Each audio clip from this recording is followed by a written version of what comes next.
Tell you, me, I just can't get it together. What's up, everybody? It's time for What the Fuck Tuesday. This is part of our regular programming that, just continued on through Video-A-Day Debruary. So we're here doing this. My cousin already warned me. Wait a minute.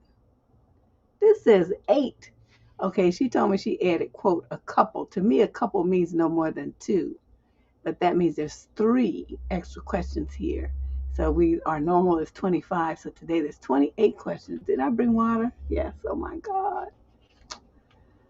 I want y'all to know, don't even look for me the first week of March. Don't even think about me. Don't imagine that you even know me, because I'm going to go into a deep, deep, deep, dark hole and disappear. Nobody's going to see me or hear from me while I recover from February. I tell you. But if you're new here, this show is one that we've been doing for a number of years. People submit their advice questions in advance. If you want to do that, look in the show description down below and follow the link that says submit your advice question, and just fill out the form and send it in. We do not guarantee that everybody will get their question selected, though, but we try to choose a wide variety of shows from week to week, a question rather, so it makes the show more varied and interesting. But I guess I better get started, huh? Since I have so many questions to do. What's up, everybody? Finally switched over to look at the chat. Yes, I see all my usual and customary suspects. So let me get started here. Question number 1 of 28, for those of you who like to keep track. Question number 1 is a male in the 35 to 41 age group from Shreveport, Louisiana. He says, Deb, I know you were put into the position of being a single mom, even though it wasn't your choice. I wanted to ask you and the ladies here who are single moms, how do your priorities compare when you're going into a new relationship? This is what is going on. I'm a single man, 38, never been married, no kids. Since registering on a dating site, the women typically between 27 and 35 that have accosted me, are mostly single mothers. That's an interesting choice of words. Okay. I'm not entirely certain what my role would be in their life. However, from the similarities in conversation, it feels a lot like they're looking for someone to help support a life revolving around their baby/kids more than someone to actually have a relationship with that they'll put their full focus and dedication into. Where do you stand on this? Well, oh, hey, Mel, is it? Well, this is a good one because this show is always a little wild. I'm going to say that you're right. That is what a lot of women seem to be looking for. Even when a woman is married, my thing is yes, when the child is very young, both parents do have to devote more time and energy because the child can't, it's helpless. It can't do anything for itself, really. And its very survival on this planet depends on its caretakers. So, yeah, in that situation, you kind of have to put aside your other things and make them take a back seat. Let me say that while you focus on, making sure the child is healthy and protected and well fed and warm and everything that's provided for it to grow and develop into a fully functioning, mature, responsible adult with the best health and options possible, right? That's your goal as the parent. However, what I have also observed are parents who are like, I don't know, they just do too much. Their kids are fully capable of doing things like choosing their own clothes, doing their own laundry, cleaning their own room, cleaning up after themselves, learning how to cook and basic meals, make little salads and stuff like that. I mean, you don't even have to let them use a knife these days because the salads come in a bag. You just cut it open with some little baby scissors that they have, little round tip scissors. I mean, there's so many things that children can do, and they absolutely enjoy doing those things. They need a little supervision, at first, but they can do so many things by themselves that their, helicopter worried codependent mothers don't let them do, especially their sons. They just, I don't know, just hang on to them boys and treat them like toddlers into their teens. It drives me crazy. So I see what you're saying. And if that's how they're coming off to you, because a lot of women have this, well, it's a package deal, which it is. But if you have the gall to be on a dating site, ladies, what is it that you offering the dude? I mean, unless he's, one of them really weird types of dudes, he ain't interested in your kids. He's going to be interested in your kids because he's interested in you. If you're not even coming at him as an adult, being interested in him as a man, as a person, as a lover, as a romantic partner, as a potential husband, what is he going to stick around with you for? Please explain that to me. I've never understood that. And a lot of women have got on my case because they're like, well, but my kids come first. Well, yeah, I mean, they do, but I mean, not do they have to come first in every single thing? They're like 12, 13, 14 years old. Are you coming first in everything in their life? Let's get real here. Okay? That's what I'm talking about. When they're tiny tots, yes, you do. They are coming first because, like I said, they're completely dependent on you. By the time they're 11, 12, 13, 14, 15, 16 years old, they don't need you anymore or just for basic stuff. You can get a babysitter. They can babysit themselves. You can go out and have dates and go on weekend trips and all kind of stuff. Just put them with their grandmothers and stuff. It's just unbelievable. So I'm saying this, when I, got ready to get back out there, I had a great support system because people were pushing me to, start dating again.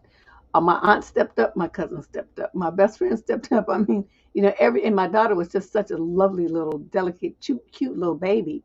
Everybody wanted to babysit her. She was just had the hysterical personality, keep you in stitches. So, even people I made friends with at work, ladies at work, would babysit her sometimes. They had little cousins or, nephews and nieces and stuff. So, I mean, I never had to hunt up a babysitter. People would be asking me, can they come get her? And because they enjoyed her so much. So that was lucky in that way. But I never was looking for anybody to come in and be a replacement father for her. I was never that. It was about me, what you was going to bring to my life. And then secondarily, by making me happier, it would spill over onto my daughter. That was my approach. So I'm not sure how these ladies are coming at you, but if it's strong enough that you picked up on it, then I would say just pass them by because they're not ready yet. Okay. Yeah. It's, and yeah, I mean, it is somewhat of a compromise in that, sometimes she's not going to be able to go at the drop of a hat because she has to get a sitter or whatever, and she can't get nobody, those kind of little things. But, as a matter of course, just putting the kids first all the time, they never can be, the least bit, on their own or do something independent while you do something else with your man. That's unrealistic. And it's even if it's your husband and he's the father of the kids, that's still unrealistic. So that's how I approached it. And, I never had a problem. I don't know. But, of course, I only had the one. Some of these women have 3, 4, 5 kids. That would never be me. One was kicking my butt. So let's move on to question number 2. This is a young lady in the 35 to 41 age group. Oh, same age group from Washington, D.C. I'm a single mom since 2014. I have 2 children that are 19 and 12. You have one child that's 12 and an adult that you birthed. That's what you have. I only had one relationship in this time since my marriage broke down, which I recently ended. Oh, I can see why Candace put them like back to back because they had the same subject. I really was smitten with him despite a 19-year age gap. But there were problems from the start. My daughter, 12, hated me dating as it was so foreign to her. My son wasn't too happy either. My daughter was acting out a lot. The guy I was seeing had no patience, especially as his kids are all adults. He refused to come to my house again and didn't want my daughter at his house. He wanted me to come over but leave her home with her brother or home alone for a couple of hours. He even suggested it would be good if I sent her hours away to live with her father. Oh, did he now? I broke it off with him because my daughter comes first and I wasn't prepared to date someone who wouldn't accept her and wanted her gone. When I ended it, he told me I'll regret losing him because nobody will tolerate my daughter. He was angry and said it's disgusting that I'm letting a kid control me and I'll be a lonely old woman with cats for companionship. Surely any decent man would understand that your children are your top priority, especially when young. And if you want to date someone, it's a package deal. Well, see, one thing that the big question mark here is you got a 12-year-old daughter. 12-year-old girls are known to act a zip damn fool. So what did your daughter do? What did your daughter say? You said she didn't like it, but how did she communicate that? What kind of things did she say to him? What kind of things did she do that he doesn't even want her at his house? That sounds pretty egregious to me. And you just glossed right over that. All you talked about was how he didn't want her there. Well, he wouldn't want her there for a reason. And you just cool out, left that out. I want to know. I mean, that's important to know. That it was a key element to this uh, to this question that you just completely glossed over. Now, what a 19-year-old young man that worries about his mother dating, you should have just told him to shut up because he don't have no horse in this race. He don't get to say nothing. Short of the man abusing you or taking your money or doing something horrible to your daughter or something or to him, then he has no say so on where you do, where you go, who you sleep with, nothing. That's not his business. Okay. So I'm not really sure what, that's all about. Hold on a second here. Yeah, there we go. Um, any man would understand that your children are a priority, definitely. And it's not a package deal when you date. They're dating you, okay? Until you get the relationship off the ground, like I just said, just the two of you. The children they shouldn't even have met him until you and him were like on some real solid ground. So you did stuff a little bit backwards. So that's what I have to say on that. Female, 18 to 21 from Overland Park, Kansas. I found you on Reddit and came to your channel. I like how straightforward you are. I need to get your down to earth opinion on my behavior. Am I being a Karen or something? Why do I care about wanting male attention even though I'm already in a happy relationship? I mean, is it okay for me to want men to still find me attractive even though I'm dating somebody? For context, my boyfriend and I are both 20 years old and we are white. How did I know that? We have been dating for roughly a year now. In the beginning, I used to keep up with wearing makeup and dressing up a bit. I began to work full time, and just recently on my day off, I went into my job with a close friend of mine to browse around. I work at a popular clothing store. Of course, that night, I got a text from one of my coworkers telling me how hot my friend was. Of course, I'm not interested in him, but it still hurts to be overlooked. She is skinnier, blonde, and beautiful. I thought that since I'm with someone who loves me, no matter what I look like, I wouldn't care, but I kind of miss the attention of being noticed. This has happened quite a few times with my friend, and it is starting to actually bother me. Is it wrong for me to care, even though I'm in a happy relationship? Um, I'm trying to figure out what it is that you think these men thinking that you hot is going to do. See, Deb is like this. Now, since you wrote me, I'm gonna share this with you. I don't give a fuck what men think. The only time it matters to me if what matters is if they're paying me, right? Or I'm married to them or something. Then it might matter. But even then, it's kind of I care about the money part though. So the better they think about you, the better the job they think that you're doing, the more money they give you, right? So I mean, I have an interest in that because there's a direct return on that opinion, them having that opinion. You talking about some randoms, some little chumps that work at a retail outlet with you, don't have no money. So I'm trying to figure out, you random strangers on the street, why do you care? So what they like your friend? She don't seem to like him back. So what's the big deal? He's texting you talking about your friend is hot. You're supposed to tell him, shut up. Nobody wants you. And shut that down. Instead, you get all in your feelings about it. Since you wrote, see, that's when they're saying you're very insecure. You know, there's something that you're looking for coming from all these strangers to feel good about yourself. I don't understand why you can't just look in the mirror and tell yourself that you hot. Or your boyfriend tell you that you hot. That's the only one that should really matter. Maybe your parents, because you don't want them looking at you saying, ooh, we should have used birth control. you know, something like that. But um, I don't know. I don't understand why you are so bent out of shape about people thinking that your friend is a pretty girl. I mean, what do you want to hang around with Gila monsters? I would always be happy when people thought my friends looked fly, because it's like that's right, because that's the only kind of people I hang around with. I'm not hanging around with no mugged up individual. I know some people do that because they feel like it makes them look better in comparison. So they like to hang around with, people that aren't that attractive. And then it raises their level in their eyes because they can look at their friends and say, oh, well, I look way better than her, so I'm hot. And I guess by comparison, they are, but I don't do it that way. So I don't know. If this keeps up, you might want to have a visit or a session or two with a shrink and figure out what's going on with you. Because, from my perspective, it's just silly.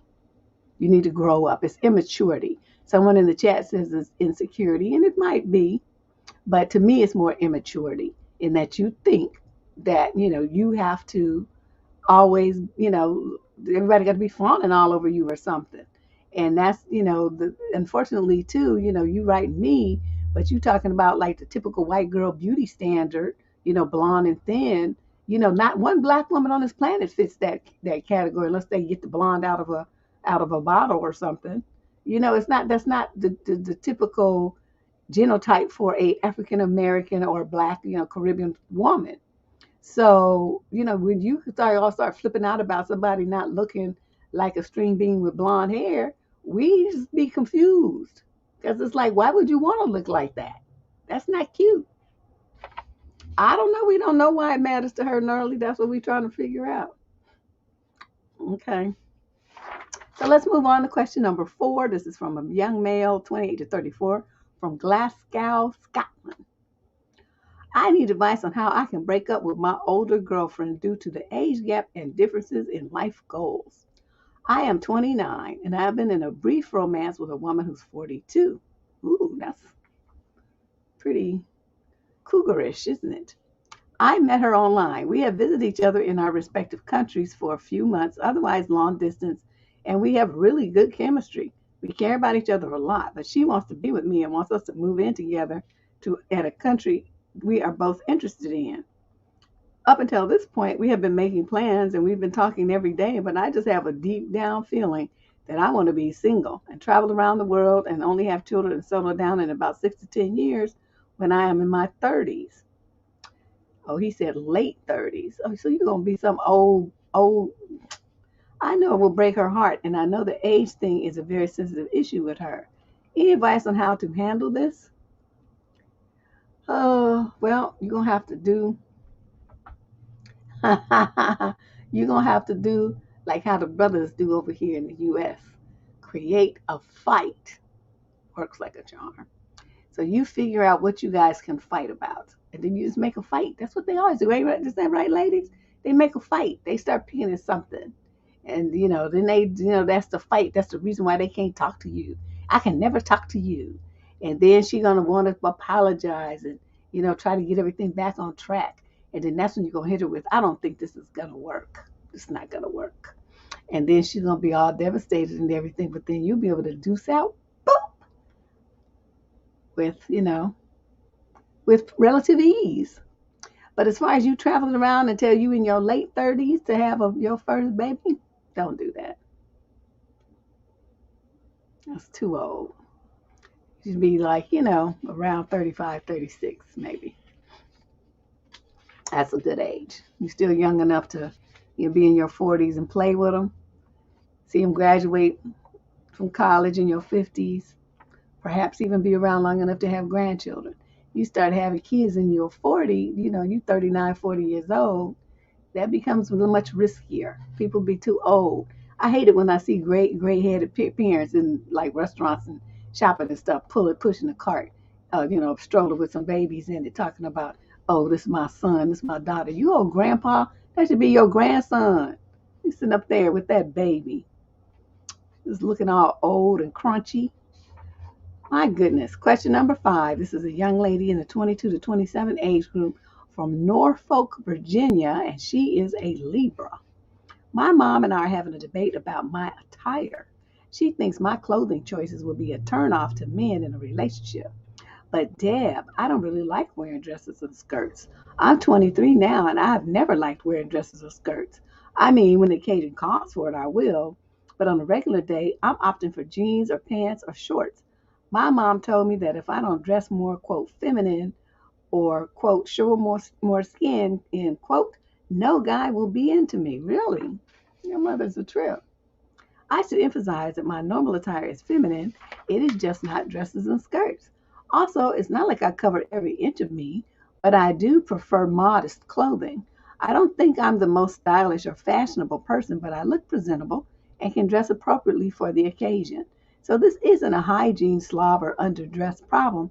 It's just not being the most fashionable and not caring for dresses and skirts. I'm not looking for a relationship right now, so I just ignored her.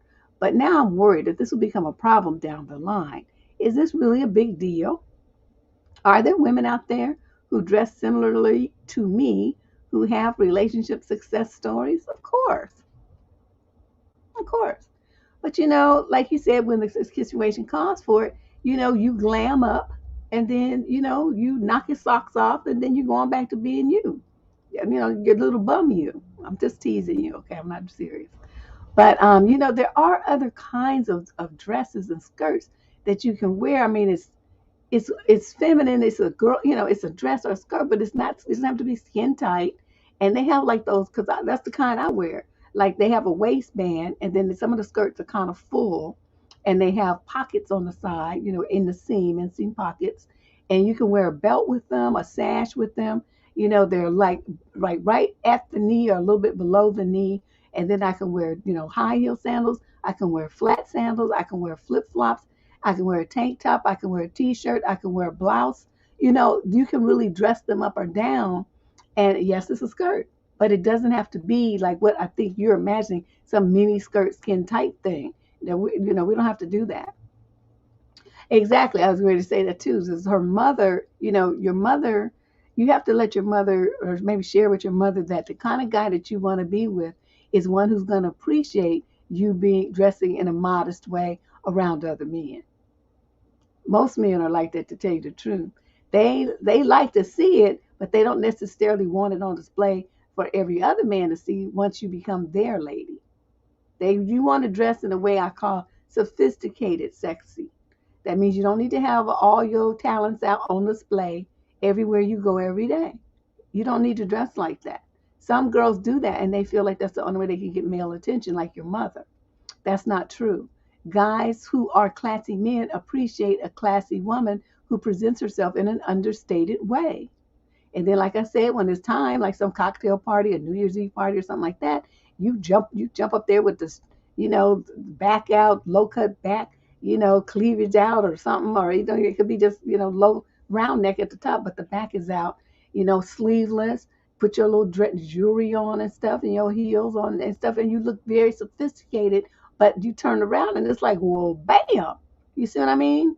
So that's the kind of thing you have to discuss with your mother so she'll understand. That's not the You don't want to get a man who's just looking at you like a piece of meat, putting your body on display. And that's what she's promoting. And that's really kind of interesting that somebody's mother would do that. That's bizarre. Question number 6, male, 22 to 27, from Winston-Salem, North Carolina. I'm glad Candace picked my letter. I've been kicking myself on this for the last couple of days, and I wanted to get your 2 cents from a woman's point of view. I met a girl while she was working and later passed along my phone number. I was pleasantly surprised when she reached out later that day and we scheduled a date. Both of us are in our late 20s. Got drinks at a local casual spot and felt things went really well. Lots of chemistry and similar interests. Offered to drive her home because she had walked there. Went to my car and opened the car door to clear the seat and let her in. After arriving at her place, we looked at each other in the front seat and I went in for a kiss. It was a great kiss and a bit of a makeout. But the next part is what is bugging me. A bit of a makeout. And you just met her that day. A weird dialogue in my brain made me feel like I should stay in my car so it doesn't look like I'm just trying to sleep with her. It's kind of silent and she gets up to leave and I mumble some nervous words and she closes the door and then I roll down the window and say good night. I text her when I got home to tell her I had a great time. It wasn't until the next day when I realized how lazy and disrespectful it must have come across to just sit my butt in my car instead of walk her to her door. It was really just nerves about not wanting to come across as too pushy to be near her house as someone I've only known a couple of hours. But that didn't stop you from making out in the car with going into lip lock and stuff. That's a lot more direct than what you're talking about. Although she said she had a great time too and would like to get together again, I've since tried communicating with her and haven't heard back other than one short text. I'm kicking myself, as being a gentleman is something I try to do my best, but feel like I accidentally ruined a nice date with a makeout and no walk to the door. Yes, you did, and it was an accident. You let your Johnson dictate what you did. That was so inappropriate. You gave her a kiss. That's where it should have stopped. Then you get out, you go around to her side, you unopen the door, you help her out the car, you walk her to her door, and you say, I really am looking forward to seeing you again. That's how you would have handled it. She would have went in her house skipping on air and all excited about her date. But no, no, no. You just gonna press the issue and try to, get as much as you can, which is a typical young man silly mentality. Just get it now, get it before it runs away. You don't have no kind of game, no kind of strategy. You thought about it all after, but it was after you already messed everything up. It's too late now. So let me tell you how she's taking this. Okay, so I was good enough to make out with, but then he just like, B, get out my car. Get out my car. That's how she feels. Because you didn't make no kind of effort to show her any kind of gentlemanly consideration. Just get out and let her get out the car by herself. Didn't even open the door and walk herself to the door of her house all by herself. You trifling. That's what I got to say about you. You just did too much. And this is the thing I think a lot of guys don't know. A lot of young women aren't really that good at dating. They didn't have somebody like me to tell them, how they're supposed to conduct themselves. Even if she was trying to get into a, quote, make out with you, you're supposed to stop her. Okay, you stop her. You men want to talk about all the times you guys are the leaders and, women need to submit to you and all this old stuff. You running things, men are the natural leaders and stuff. But then every time it's something where you need to step up and take the lead and position yourself as a person of strength and character and integrity and all this kind of stuff, you fall flat on your ugly little faces. And that's what you did. You're supposed to stop her and say, oh, this is great and stuff, but let's slow this down. Let's hold off at least till the next date or something like, make a joke about it. But you don't do everything possible on the first date. You don't do that. And this goes for you young ladies too. If he's too stupid to know that he's supposed to put the brakes on, then you do it. I swear. See, now in your anxiousness and your speed and desperation, now you done messed it up, and she's through with you, so you just move on from that. The best you could do is send her an apology text and explain to her what you did to me, what you did here, and see if she ever picks up the phone again, but chances are she's not because you had hurt her feelings. You made her feel cheap, tawdry. You hurt her. You didn't do this right. Don't ever do that again. Oh, my God. You missed them sailing in North Carolina. Question number 7. This is a young lady in the 22 to 27 age group from Denver. And she's a Pisces, and she's a male in the age. Her man is a male in the same age group, and he is a Scorpio. Hello, squad. I'm a quiet fan. I've been studying these videos and trying to make better life choices. One was breaking up with my boyfriend who was making me go crazy. I'm 24, and I've dated him since I was 20. Slowly, he started making comments that women are like budding flowers until 25, then they shrivel. That's not the only thing he would say. One thing that made me seem like the crazy one when I reminded him I never said that, he would tell me. I told my parents I broke up with him. They weren't too happy. It's been a year since that happened. I feel much better, but I noticed patterns of my friends snapping at me or walking all over me in certain ways. If I set more boundaries, my parents would say I'm going to lose everyone at this rate. My own siblings and them act like I'm a child trying to dictate everything I do. I think I'm the issue here. I took a step back and noticed that I'm lost. I'm very dependent on people. I lost my appetite and I haven't been eating as much and losing weight. I was overweight before, and all my friends and sisters are now making comments on my weight, especially my sister. You need to gain it back. and she told me I have an eating disorder. My ex reached down and said, "You don't look so good." I have him blocked on social media, by the way. I want to pop off because I think my sister or parents are pushing me to get back with him.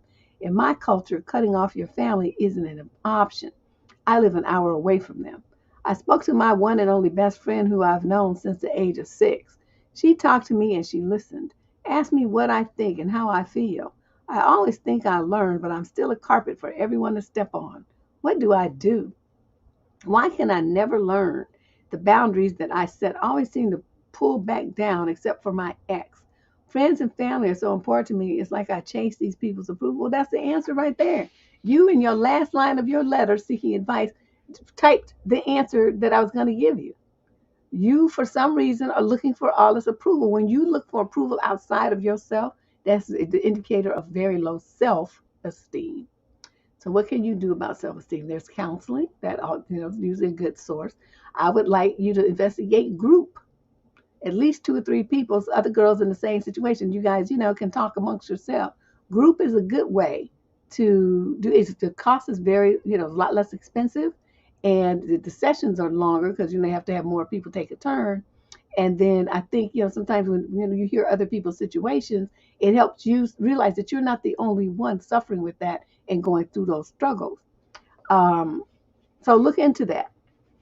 Your friend sounds like a good one, that she's listening and everything. But you have to ask yourself when you have boundaries and you say, well, no, I'm not going to do that, or I don't want to do that, or I'm not coming there, or whatever. And then you change it and you give in. Do you ever stop and ask yourself, why do I want to give in? Why did I want to change my mind? What is it that I'm looking for? When your parents talking about you're not going to have any friends at this rate, you're in the 22 to 27 age group, that's going to happen. The closer you get to 27, because you say you're 24. Okay, so you got a couple of years. That's going to happen. That's part of growing up into a woman. By the time you hit 30, most of the friends that you have now, you won't have them anymore. That's just the way it is. Trust me, you can write it on your calendar. I'm telling you, this is how it's going to go. So, and if there are people who are not respecting your boundaries, those are people that you need to get out of your life. They don't respect you. They're not friends. Okay, friends respect each other. So that alone, you could tell your parents that. It's like, I don't know what you're talking about, because to me, if they were really truly my friends, they would respect the things that I say and respect my limits and boundaries, and they don't. All they do is, demand that I give them what they want. Those aren't friends. That's what you tell your parents, and you shut them down. Yeah, all this dependency and all. Your ex reaching out and saying you don't look so good. You supposed to say you never looked good. That's why I'm still trying to figure out why I was bothered with you looking like a damn troglodyte. Must have had something serious in my eyes. I was blind. Something was wrong with me. But don't worry, it's fixed now, and I see you for what you are. That would have, you popping off. I would have had to say something rude to him. You don't look so good. Who asked you? Who said you could see anyway? No half blind self. I'm just like this. I just want one of my exes. They know better. One of my exes to call me. Please call me so I can act a fool. I mean, I already act a fool just on GP, but that would just be to give me a reason, like, a permit to act a fool. They ain't crazy. They're not going to call over here. Let's move on to question number 18. 8, I'm sorry. I wish it was 18. Male, 18 to 21 from London. I am 18 and currently being stalked by a woman who is 28 years old. I need help figuring out how I get her to leave me alone. Recently, I got a part-time job at a coffee shop, and I really enjoy it. The pay is good, I get tips, and the customers and my coworkers are really nice. However, one of the customers, a woman, is stalking me. It started when at the end of my shift, she stopped me and asked if I wanted to go on a date. This is the first person who thought I was attractive, so I was really flattered and accepted, and I gave her my number. You dummy. She took me to see a movie and go for dinner. Repeat after me. Repeat after me. This is the number one rule. Now that you're in the workforce, never get your honey where you makes your money. Okay? My daddy told me that when I was about 12. Wasn't even working yet, but it was already drilled into me. Okay? Never get your honey where you makes your money. Makes with a S, yes. And yeah, Y-A. You never do that at work. Work, romance, two separate worlds. Okay? Okay, let's move on with this pending disaster. I didn't have a good time. She made me feel really uncomfortable. She kept trying to touch my bum and kept accidentally grazing my stuff with her hand. Oh, she was sizing things up. And she was really rude to the staff at both places. At the end of the date, I messaged her that I had a really good time, but I don't think we are right for each other, and she seemed to take it well. But a couple of weeks later, she started to text me, and it started slow and a couple of messages, but then she started to message more and more, apologizing, asking for another date, telling me she loves me. I had a total of 235 messages from her in one day. I tried to block her, but she just gets a new phone number. She threatened that if I blocked her again, she would unlive herself. I know Candace changed that. Now she has started following and taking pictures of me and my friends and sending them to me, telling me how cute I am. She once sent me a picture of my house. I have no idea how she found where I live. She followed you, duh. I'm constantly feeling like I'm being watched. I don't know what to do. I want her to leave me alone, but I don't want her to hurt herself. I am so scared, and I've tried to tell my parents and friends, but they don't believe me. I don't know what to do. Okay, so she's stalking you, taking pictures and all this kind of stuff. You do realize that people who stalk can be stalked, right? You got a lot of friends and y'all young with all your different cars, motorcycles, bicycles, on foot, skateboards, all the stuff. Y'all set up a rotation and you do the same thing to her. Send her pictures of herself doing different things. And if you can figure out how to get in a position where you can take pictures of her inside of her house, do that too. Scare the shit out of her. That's what she needs. She needs to be treated the way that she's treated, being treated right back. Okay, now, as far as her, you blocking her and all this kind of stuff, don't do that anymore. Next time she calls you, pick up the phone and say, what does your old dinosaur ass want? Ain't nobody trying to be with you, chick. You old enough to be my mother. Get over yourself. I was trying to be nice to you and not have to say all this, but I'm going to say it now. And if you think that that's enough that you want to go and unlive yourself, then go right ahead. You're old enough to do it, okay? I don't care what you do. Collect your Social Security or unlive yourself. Either one works for me. Then well, wait, are you in the UK? No, you in London. Okay, they don't have Social Security, but whatever they have there that they give to old people, you just hit her with that. This is something, yeah, she might be unstable, but sometimes, you know what? Sometimes people pretend to be this because it's a manipulation tool. So don't always think that they really are crazy. This Most of the time they're not, because the ones that are, um, they're the ones who do stuff like, you open your door and they're standing there, or they sleep on the front of your porch, or it's a little bit different. She sounds like someone who's she's executing a plan of intimidation and harassment, and she thinks it's fun. So you have to, because this is lightweight, this silly stuff. But so you just have to stop running scared. That's what's making her enjoy this so much, is that you're running scared. So you got to play the game back at her. Stalk her, harass her. Get you some burner phones and just blow her phone up too. You got a job now, you can get you a burner phone and so just use it until the minutes wear out, and then get rid of it and get a different one. Do the same thing. She would not want to be bothering me like that. The other thing you could do is, now you have all these 235 texts and you have pictures and stuff that she sent and all the stuff. Collect all of that evidence, because you can print, like go into your cell phone provider's site, and you can show, which calls came in and which texts came in and stuff. Print all of that out and show it to your parents so they'll take you seriously, and then you can move forward with getting a restraining order if you want to. But I really don't think, I think by the time you hurt her feelings and you start telling her about her oldness and how she's decrepit, and she's older than your mother, and stuff like that. You start telling her stuff like that, it'll hurt her feelings and she'll leave you alone. But she's that kind that's getting off on the fact that you're running scared. And you talking about, I don't want her to unlive her. So no, you're supposed to help. You're supposed to say, what can I do to make that happen faster? Because you talking about it, but you ain't doing nothing. I want to come to your funeral, heifer. That's what I want. I want you to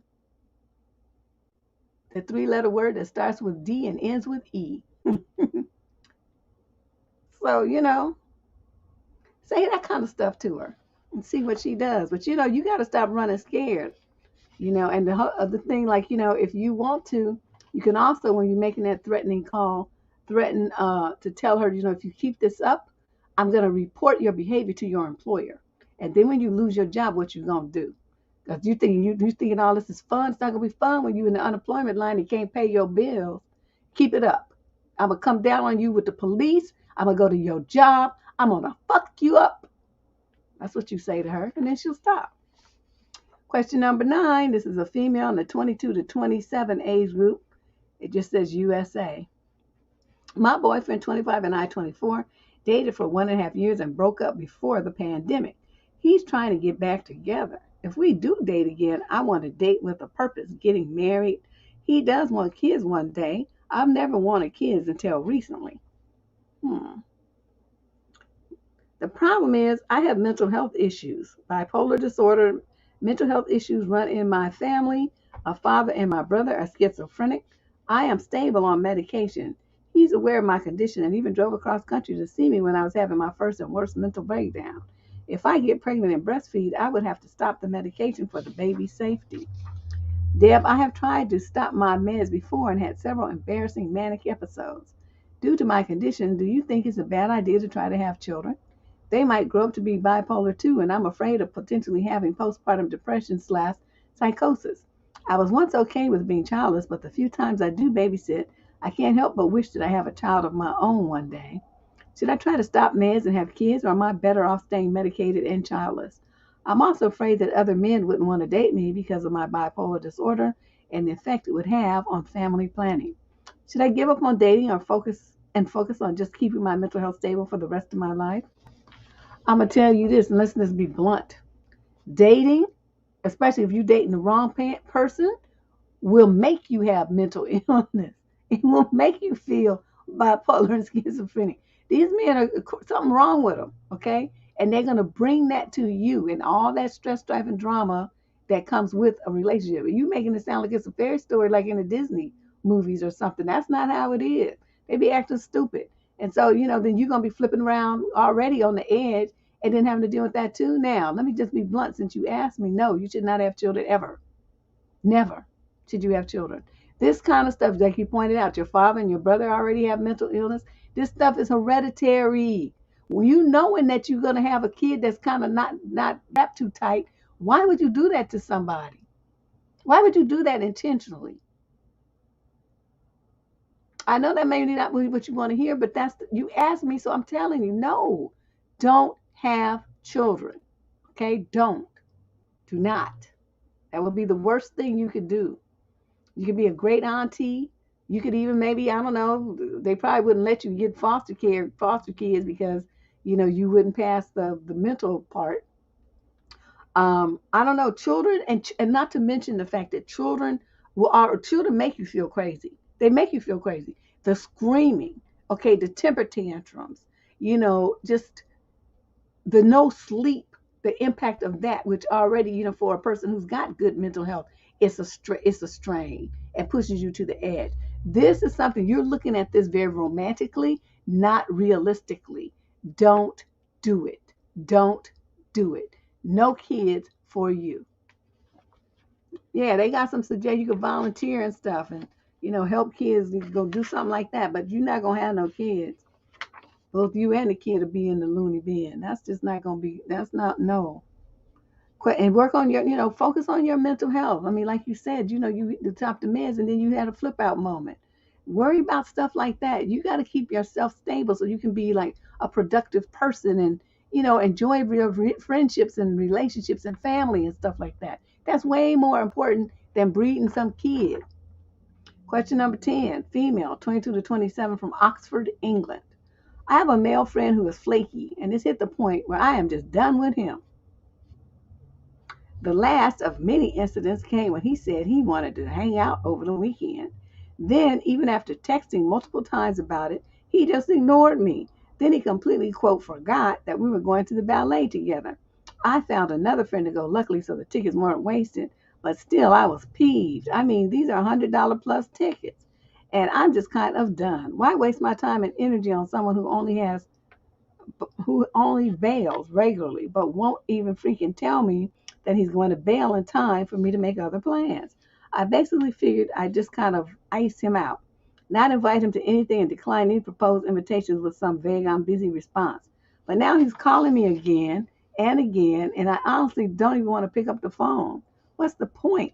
If I tell him I'm tired of him flaking, he'll apologize and make me feel bad for not forgiving him and planning things, but it won't mean anything as he'll continue to flake, at least if the past is any indication of the future, which it always is. But then I also feel bad just ignoring someone I used to be fairly close to.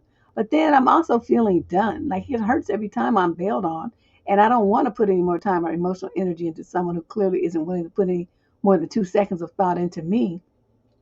Like, how freaking hard is it to text, "I'm so sorry, something came up. I can't meet with you Saturday after all." I think I know what I need to do. I'm just venting. But if you have thoughts to share to help me focus on what the issue is here, I appreciate hearing them. The issue is you're stupid. What do you want from me? That's the issue. The issue is by the time he did that the second time, because everybody's going to have something that goes on, one time. Okay, we give people the first one. By the time it happened the second time, he wouldn't have got no plans out of me for nothing. Nothing. I'm not planning. You ain't coming to my house. I'm not coming to yours. Nothing free, nothing that costs me, nothing where I have to drive there, take the bus there, Uber there, taxi there, walk there, skate there, nothing. If I see you, when I see you, then I see you. Other than that, it's been nice knowing you. That's how you have to do people like that. I had a friend like that once. Okay. And this is the thing. Okay, they supposed to give you the money for the ticket, right? So you stupid. Because I said this happened to me one time, and I got the tickets. Where were we going? I think I can't remember the name of that Japanese. Yoshi's. We was going to Yoshi's. This was some years ago, and the tickets was like $60. So I put the tickets on my credit card, and we supposed to pick them up at the door. We'll call, whatever. I'm in my car on the way there, and she calls to tell me that she don't feel like going. Not any serious, I'm sick. I'm, in an accident. My parents, something, nothing, serious. I just didn't feel like it. I said, oh. So do you understand that is the very last time I invited her to do anything with me? Anything. Anything else that we did together, if she set it up, she paid. I showed up. That was it. I never put myself in that position again. But see, you keep doing it. He done failed on you multiple times, and you keep going back for more. That's why I say you stupid, because you keep doing the same thing and expecting a different result. It's not going to happen. This is who this fool is. He's just a flake and a fraud. So what you do is just, leave him alone and stop running scared and being passive. Pick up the phone and say, look, I know you're going to try to apologize, and you're going to say that, you give you another chance and all this kind of stuff, but you done wore out your chances. I'm done here. Don't call me anymore. Forget you know me. Lose my number. And then that's what you do. I mean, it's not, you act like he's the only person in the world that you could be friends with or something. This doesn't make any sense. And then you want him to cancel on you by sending you a text. He's not supposed to cancel on you at all. That's the part that makes you even double dumb. Okay, you looking for him to how hard is it to do? He shouldn't be canceling on you at all. You don't even get it. Girl, if you don't get some self-esteem from somewhere. Question number 11. This is a female in the 22 to 27 age group from Springfield, Missouri. Ew, auntie, she says. My crush's dad shooted his shot at me. How do I approach this whole thing now? I'm 24 and I have a crush on a 22-year-old guy who's a good friend of mine. It's shocking how much I like him. Because of the situation, I always see his family around, particularly his dad, uncle, and older brother. So earlier today, his dad asked me about my romantic situation. I told him I've been single for some time and not looking right now. My friend doesn't know how I feel, clearly. The dad then asked me if he can sometimes meet me. I flatly told him that while I'm flattered, he is too old for me and I'm not interested. It's honestly gross, but I'm not sure whether I should tell my friend or not, considering I'd like to date him at some point. I would love some perspective on the situation. I know I'm an over friendly or naturally flirty person, but hell no, I didn't want to be hit on by someone 50 plus. Gross.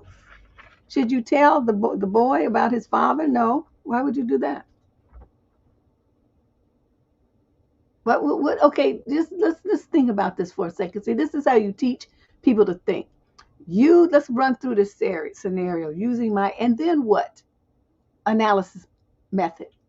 So you go to him and you say, "Oh my God, your dad shooted his shot at me," and he's gonna say, "Well, what do you mean?" And then you're gonna say, I told him he asked me if I was single, and I said yes, and then he asked if he could meet me sometime. Okay, now and then the boy's gonna look at you crazy. Because let me tell you what he's going to be thinking. My dad is a pig. So embarrassing. I don't even know what to say to this girl. I'm humiliated. I'm related to a perv. I don't even know what to say to her. Okay, so see, a lot of people then would start avoiding you because of their discomfort. He would not want you around because he would feel like, his dad's going to be staring at you and, he's going to have to feel like he's going to have to run interference and all this kind of stuff. Whereas if you kept your mouth closed, since you already told him that he's too old and not interested, then you just go on just like you were because nothing really happened. He said, "Can you meet me?" He meet you and you said no, right? The conversation is closed. So what would you go and tattle that for? He didn't touch you. He didn't use any profanity. He didn't make any gross, disgusting gestures. There's really nothing to tell. What you had was a conversation. And as an adult woman, you're going to have hundreds of those over the course of your life with random men you work with, men you're dating, their relatives, all kinds of stuff is going to happen. That's just the way it is. So for you to want to go run and tell him like that, that's not going to work. Just he might not pick his dad like that, but it's gonna create a situation where he's gonna feel like either, his dad he's gonna have to say something to his dad because it's embarrassing. Even if he's not doesn't like the girl, that's his friend, and the age discrepancy is just too huge to ignore. The kid is going to be embarrassed and humiliated at the way his father treated his friend. So he's gonna say something. So the best thing for you to do is keep your mouth shut. Okay? Just keep your mouth shut. Because you don't know what kind of trash the dad's going to say that might make the boy, get up, be more upset. And then they going to start going to Fifth City and Knockout Town about some conversation that was irrelevant and silly. Like I said, he didn't cuss you. He didn't say anything. He wasn't under your clothes. He didn't use any profanity. He didn't do anything. He asked you a question. You gave your answer. The case is closed. Okay, let it go. Just let it go. Yeah, the little boy, I mean, he that does no, just leave it alone.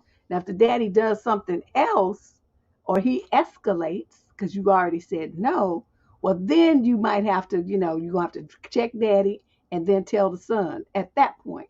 But right now, just let it go because it was just one question and you shot him down in the best way possible by reminding him of his decrepitness. Okay? Be like me trying to get to some little 20-something-year-old boy. 24. What you say you were 24 and he's 22? Secondly, okay, that's the other thing. He's too young for you. Leave that boy alone. Go find somebody older.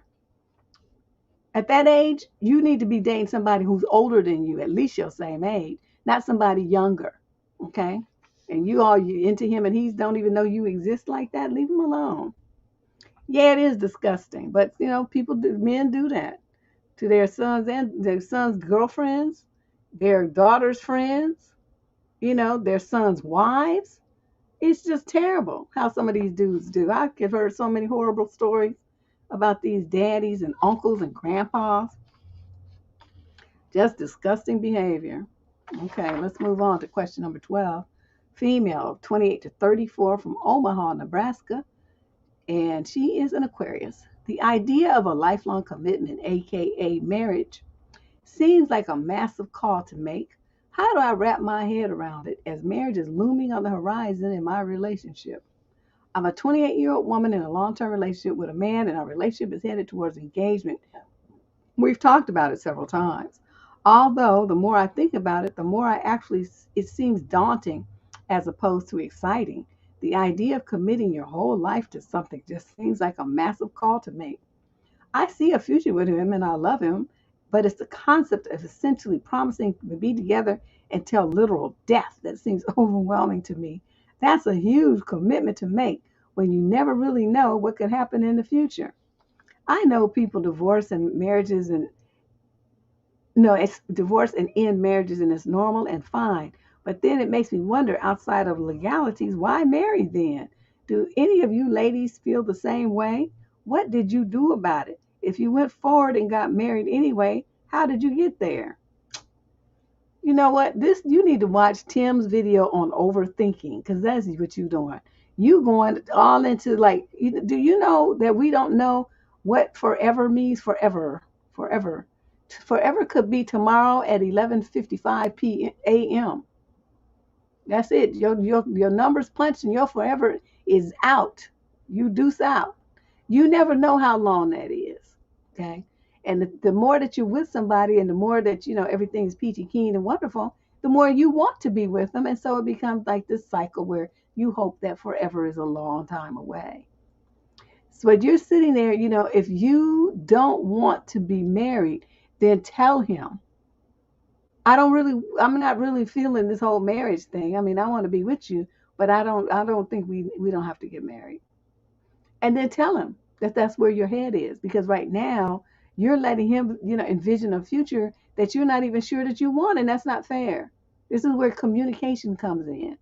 He's looking at having a wife and, being somebody's husband and all this old stuff. And you sitting up there shaking in your boots talking about, oh, until death do us part. Oh my God.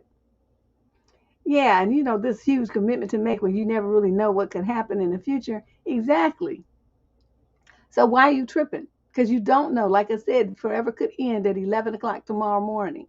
You don't know that. So stop putting all this on it. Either marry the man because you can't stand to be without him, right? Because that's the only reason why I got married, because I thought about it. I wasn't, like, yeah, who's going to turn down somebody's proposal 3 times if you really want to be? I wasn't thinking about that. I'm not trying to be married to you. I mean, I like you and stuff, but not that much. Okay. And then the last time he asked me, he says, okay, but this is it. I'm not going to ask you no more. Okay. So okay. Like I tell y'all, that reframed things for me. Cause I just, kind of was taking him for granted, right? I'm like, oh, well, I could just say no, and he stayed going nowhere. But then, he's sitting there giving me this stern face. And I was like, I was looking at him. I had my Kermit face on. And so then I'm just looking. And he's like, I'm not going to ask you no more. I'm like, no, this is it. Maybe train's over. You're not going to ask me no more. That means I have to make a decision. Is that what you're telling me? And he's like, I'm telling you guys, this is actually how I arrived at the conclusion. And so then, so he left. He was very strategic. I'm like, oh, this boy got game for days. But it worked. So he left, right? He didn't say nothing. He said, okay, I'm going to leave. I'm going to give you some time to think about it. So I'm sitting there, honey. Yeah, Auntie Deb was sitting there like, oh, shit, wait a minute. And so then I'm sitting there and I'm looking around and I'm looking around. And what made me do it, I called my oldest brother, the one who introduced us. And I told him what happened. He said, well, I'm not going to tell you what to do, but I'm going to tell you this. Do you see your life without him? And if you see your life without him, how do you feel? Fucked me up. That was it. And so, I burst into tears. I was just like so sad. I mean, I even just think about the feeling now, putting myself there, which I ultimately ended up, living in real life. But at that time, that was the furthest thing from my mind. And I just, and then that's when I realized it's like, no, I can't let this go. I don't want to do that. And so I called him. Shut up, uppity. Somebody say pressure. And so I called him and I said, okay, come back over. I have an answer for you. And so then he came. He was all scared and everything. And then I said, okay, ask me one more time. So he's like, I said I was going to ask you no more. I said, yeah, but you like this answer. So ask me one more time. So he got all, and then he asked me one more time. And then I said, yes. And then that was that.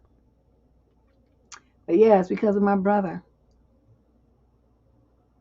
Because I was ready to run. I was like, oh, I'm not trying to do all that. Being married, it's like, ugh. Yeah, that was a hard decision. So anyway, I'm sharing that story with you so that you know that you're not the only one who feels that way. But maybe you could take a lesson from my brother and think about it, because that's all he said to me. He wasn't lecturing me like he usually does. He didn't, you need to do. He usually is all like that, trying to command people around and stuff. He didn't do that this one time, and it was what I needed to hear. Just think about what your life would be like without him. Are you ready to live that? Because he means what he said. He's not gonna ask you no more. And I was like, oh shit, wait a minute. Yeah, my brother knows me well. So, and like when he met him, right, he was like, I met the man that's gonna be your husband. I met the perfect man for you. I'm gonna hook y'all up on a blind date. And he turned out to be right. So, my brother knows me well. But I'm telling you, so, young lady, think about that, what I just said. And if you're more scared by being married than you are by being, without him in your life, then there's your answer. You don't get married. But if the thought of being without him just puts chills in your spine and your blood curdles and you just feel you want to scream, you need to get married. Okay, question number 12. Oh no, I'm sorry, I already did that one. 13, female, 28 to 34, from, wait a minute, what is this? Chennai, Chennai, India. Wow. I have been watching your channel off and on for several years. This is definitely a quote, what would Deb do question. Ageism. How do you deal with it, Deb? I don't think I'm faring well, so I'm looking for suggestions from you and the squad. I'm a white female, age 33. I have been subjected to ageism and the concept of being older since I was 20. What? 20? At uni, it was mostly from other students who would keep asking me my age. I was a year older than most of them. I would answer thinking nothing of it, but then I realized they expected me to be ashamed of it. I don't think about anyone's age, and I'm happy to know anyone lived as long as you have. When I started working with some colleagues at the gym, I was harassed by trainers a few years ago. This was two trainers who thought they could hit on me because I seemed friendly, harmless, won't fight back. I don't know. Since I'm in and within India now, ageism is rampant where most people say offensive, intrusive things under the guise of concern. So I'm tired. I need defenses. I try to be subtle, then firmer, and sometimes I just cut them off. But from 15-year-old kids to older, once they decide they are entitled to ask you, because if you don't answer, you must be ashamed. And if you do, they can happily exclaim how much older I am or some nonsense about age. I've had some girls ask me, and I told her because why not? Then go around telling other people, and then strangers or acquaintances come up and sort of taunt or tease. It's just uncomfortable and gets on my nerves. Interestingly, if I point out how it's not anyone's business, they get annoyed. Maybe I'm missing out on what other women do. I could use help. Yes, the bottom line is if you tell them it's not their business and they get annoyed, let's choose that path. Choose Dorsey every single time. You know why? It's better for them to be annoyed than you. So you can pull out my famous question. Why would you need to know that? So you don't answer this. That's your problem. You was even from the beginning, nobody told you that. My grandmother used to tell us girls, say, a bitch who will tell her age or tell anything, don't trust her. And I was like, oh, she used to tell us that. So, it's the kind of thing because she knew this is the kind of stuff that women face all the time. We see it online, we see it in situations like that, and with those kids and anybody who's younger than that say, you know what, if you keep living, at some point you'll be my age too. And then people will come and they'll tease you. Is that what you want? Because that's what's coming since you think it's so much fun. Stuff like that. I mean, you got to stop like protecting them and coddling their feelings and going away mad. You make them mad. You put something on their mind. You hurt their feelings. So you think about that. I don't know what the culture is and why they doing this and how they ask you and all that. You didn't put all those details. But I'm telling you, that's my standard answer when people ask me some intrusive question. It could be my age, how much money I make, am I single? Your dudes will be like, well, when is the last time you had some? People ask you all kinds of stuff that you don't, there's stuff that's just none of their business. And then every time they ask, I don't say that's none of your business. I just ask them, well, why would you need to know that? And then they look confused. Their eyes start doing this kind of stuff and stuff. and they can't come up with an answer because they realize they just got, they sound stupid. And some of them will even try to come back, oh, I just wanted to know. And then you just say, oh, hmm. And you don't answer. You do not answer them. Okay. You just say, oh, I've been using that technique for at least 30 years. And I don't answer. It's none of their damn business what I'm doing, what I got, anything about me. If I wanted you to know, I'd tell you. It's the fact that I haven't volunteered that information ought to let you know that's outside of your scope of influence, and you don't need to know that information about me. Plus, these days with identity theft and stuff, the less details people have about you, the better. It might be race, but they're asking her age. So, um, you know, we're gonna go with that since that's what they're saying to her. She said they ask her about her age. So we're gonna leave it at that. So that's my response. So you practice saying that, and when you say it, you keep your face straight. You don't smile, because a lot of women will smile when they say stuff like the nervous smile, or this placating smile, like, oh, I'm trying to be nice. I'm not trying to be confrontational. So you put that smirk on your face, that weak ass smile. Don't do that. You keep your face straight, or if anything, you make a scowl at them and look like I disrespect them right now. You look at them like that, like, what you need to know that for? Kind of thing. And so they understand that you're about to go into an area you don't need to go, and there's danger there. Will Robinson. Better watch out. I'm telling you, people just want to know too much, and they be asking questions they don't really have any business answering. Question number 14. This is a female in the 22 to 27 age group from Miramar, Florida. She is an Aquarius and writing about a male, same age group, 22 to 27, who is a Gemini. Dear Auntie Deb, when my partner of 2 years and I are on good terms, he finds ways to insult me or, quote, jokingly take things too far. Not once, but every single time. I didn't realize at first, but when I caught on, I put him in his place, and I don't say much to him. He's very careful about what he does or says during that time, every time. On a personal level, I'm extremely open, caring, and sensitive. At the same time, I can be really quiet if I have nothing to say. I respect others and would never disrespect them. That's why this irritates me. I feel like I can't genuinely be myself because it opens the door for him to be an asshat. When I get quiet, he asks me to talk to him. And when I do, he proceeds to take over the conversation and talk over me. So what's the point of asking me to open up? Okay, why are you with this person? Let's just stop there. You got all these complaints of disrespect, disregard, and cruelty, and you still with him? Why would you be with this fool for 2 years and one more day?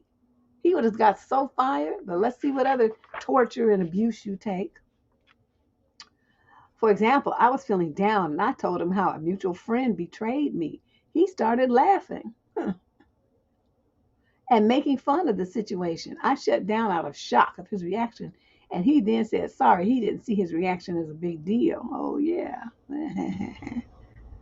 Okay, I got something for you. One day he just popped out and said, sometimes I don't like you, he. And then when I asked him why he said that, he said he was joking, then proceeded to talk about celebrity gossip. Whenever I try to talk to him about anything, he turns into a victim. So sometimes I avoid conversation just to not hear him whine. At this point, I am completely turned off. What is wrong with him? I would love your insight. Let's not talk about what's wrong with him. Let's talk about what's wrong with you. Because he's a jerk of like class A proportions. The person who is being stupid is you. Because, you are in a situation, you outline all this kind of emotional abuse that this man is doing to you, the verbal, the abusive behavior, things that he's saying to you, and his discounting, dismissive, disrespectful behavior. I'm not seeing anything good here. He doesn't want to talk to you. He talks over you. And then what man who's in your boyfriend or husband is going to say, I don't like you? He's telling you right now that see, that's what I said, you being stupid. He's giving you every single sign that he can't stand your ass. You're just there for the convenience of whatever it is you've given him, most likely some nookie. And so he don't have to look nowhere, and you're not going to go anywhere because you're too desperate. So you stay and take this abuse just so you can have a boyfriend. If you don't get rid of this fool, okay, you just wasted 5 minutes of my time reading this letter when you could have just dipped out and got rid of this idiot. This is not a relationship. I don't know what the hell this is. Somebody talking to you all kind of crazy like that and you stay with them. I am extremely open and caring and sensitive, but you don't be treating yourself like that. You don't care about yourself and you're not being sensitive to your own feelings. So where's this openness and sensitive fantasy that you have all these sensitivities coming from? I don't think you have shit. I think that's what you imagine that you have. But when it comes to turning it on yourself, it's missing. So if you don't even have it for yourself, that means you don't have it. Okay? I hope you understand where I'm coming from with this. Get rid of this idiot. Block him, change your number, move out if you're living with him, get your own place, and never see him again. And in the future, if you have a man who treats you like this and he makes any kind of insulting joke about anything about you, you leave him alone on the spot. That's how I do it. That's how I do it. I'm not gonna take that. I'm not gonna take that. You don't get to talk about me in no kind of way. Say nothing negative about me. Okay? First of all, I didn't ask your opinion. Second of all, who told you that you could think anyway? Who told you that you have enough brain cells to accomplish that? Because from my perspective, you don't. That means you're like operating on empty. You're not qualified to think anything about me or anybody else. Okay, so let's just start there. I mean, thank you, Candy Cane. I'm just like this girl, if you don't get rid of this fool. Question number 15, female, 22 to 27, from Liverpool, England. My boyfriend and I have been together for a year. We are both 26 now. I moved across the continent for him, and now we live together. Things have been hard for me from the beginning. As someone who has never left home, I started getting depressed and anxious about living in a major city. I gave up a lot of my life in my old town, including my parents and my friends, to move in with a boyfriend. You did all of that for a boyfriend. Okay, let me just stop right here. All you girls who meet these dudes and they want you to move in with them in some other location where you are away from everybody and everything that provides you a support system, stay your little ass where you are. He's not offering you marriage. He's not offering you a future. He's not offering you nothing but a place to split bills. You could do that where you are with a girlfriend. You don't need to move halfway across the world and give up everything that you know to be convenient booty for some knucklehead. That's all you are, you know. That's it. A convenient bed warmer. You thinking it means something because you living together. Living together is the dumbest shit ever that a woman could ever do. If you're not married to him, you don't live with him. If he ain't your daddy, you don't live with him. He ain't your grandpa or your uncle and aunt or something like that, some relative, you don't live with him. You deny him that privilege. Living it with you and waking up looking at you every day is a privilege that if he's not your husband, he don't deserve it. Y'all be giving away everything that you got to give to these stupid men, these dumbass boyfriends. We're going to do a show about this too. I have it on deck for March. Because I'm like, this is like too much. Something wrong with y'all. Okay, so she says, my mental health was never the best, but I started to spiral badly when I was attacked at a party within a month of moving here. Since then, my partner and I have also been through ordeals such as me catching him cheating with another girl on Snapchat. He has denied and gaslit me about the situation to the point where I question my own sanity. I still hold a lot of resentment towards him. My memory is shot. I can barely focus on the task for 10 minutes. I have random crying episodes every other day. I clearly need mental health support. I booked an appointment with a new therapist who I feel excited about, and I've been talking to my boyfriend for a week about how hyped I am to start my sessions. But out of nowhere, he told me that he scheduled an activity for us to do at the exact time as my session, which he, quote, can't get us out of. I asked him why he would plan something when I reminded him multiple times when my therapy session was going to be. He said that he wants me to cancel therapy because it's all a scam anyway. He has since sent me tons of articles about why therapy is a scam that leaves people more broken than they started. He has also brought up his dad and sister multiple times who are both therapists. He said they both have no interest in helping their patients get better because it loses them a well-paying customer. He says if I go to therapy, I will lose his support. What support? I feel very hopeless right now. No amount of reasoning will make him see things my way. He says I'm appreciative of him since he's only trying to help me out, help me not get scammed. What should I do? You should go to therapy anyway. You should go to therapy anyway. And what you're going to do, okay, so say your therapy session is at 4 o'clock. You're going to leave the house at 11. And you're going to go to lunch, and then you're going to go to a movie. Then you're going to go window shopping, and then you're going to go to the therapist. You're going to turn your phone off so he can't find you. And you're going to go and do what you need to do for you. Now, what I would hit him with is, you know what? Because the people in your family are scallywags, scammers, and rip-off artists and con men, doesn't mean that everybody is. And the fact that you admit that that's the blood that you come from, them kind of raggedy people, makes me give you the side eye. Because you know the apple don't fall too far from the tree. That's your daddy, like father, like son. So he ever flip that around on him. You know what I mean? Flip that around on him to make him realize what he said. Because he basically just told you that he ain't shit and neither is his father and sister. That's essentially what he said. Then, okay, you're going to have a couple of sessions, and I think it'll kind of get you, stable. Stop talking to him about your therapy. It's none of his business. That's between you and your therapist. And you running your mouth talking, oh, I'm so excited. I'm going to therapy. I'm going to therapy. You shouldn't have been saying anything about you going to therapy. That's for you. Keep your mouth closed. Okay, then what you're going to do, you're going to reach out to your people. And you're going to say, this was a mistake. Can you help me get back home? I don't want to be here anymore. And you see if your daddy can come and get you. Pack your shit up and then go back where you came from and then forget you even knew this clown. He's a knucklehead. Oh my God. Little girl. And then don't you ever move with a man. You gave up everything to be with him as a boyfriend. A boyfriend? For real. I wish I would. Question number 16. This is a male in the 18 to 21 age group from Montreal, Canada. I'm 20 and have been in the casual dating sphere for a few months. As a guy, I'm aware now that I could get consent without actually getting consent. Let me explain what he means here. There's a guy that I interviewed on my blog talk show. And I forgot dude's name, but he talked about a concept called manufactured consent. It's not consent where, what a man should be looking for is what we call enthusiastic consent, where she's all over you. She's suggesting things. She's pulling off your clothes and hers. She's a full participant in what's about to go down.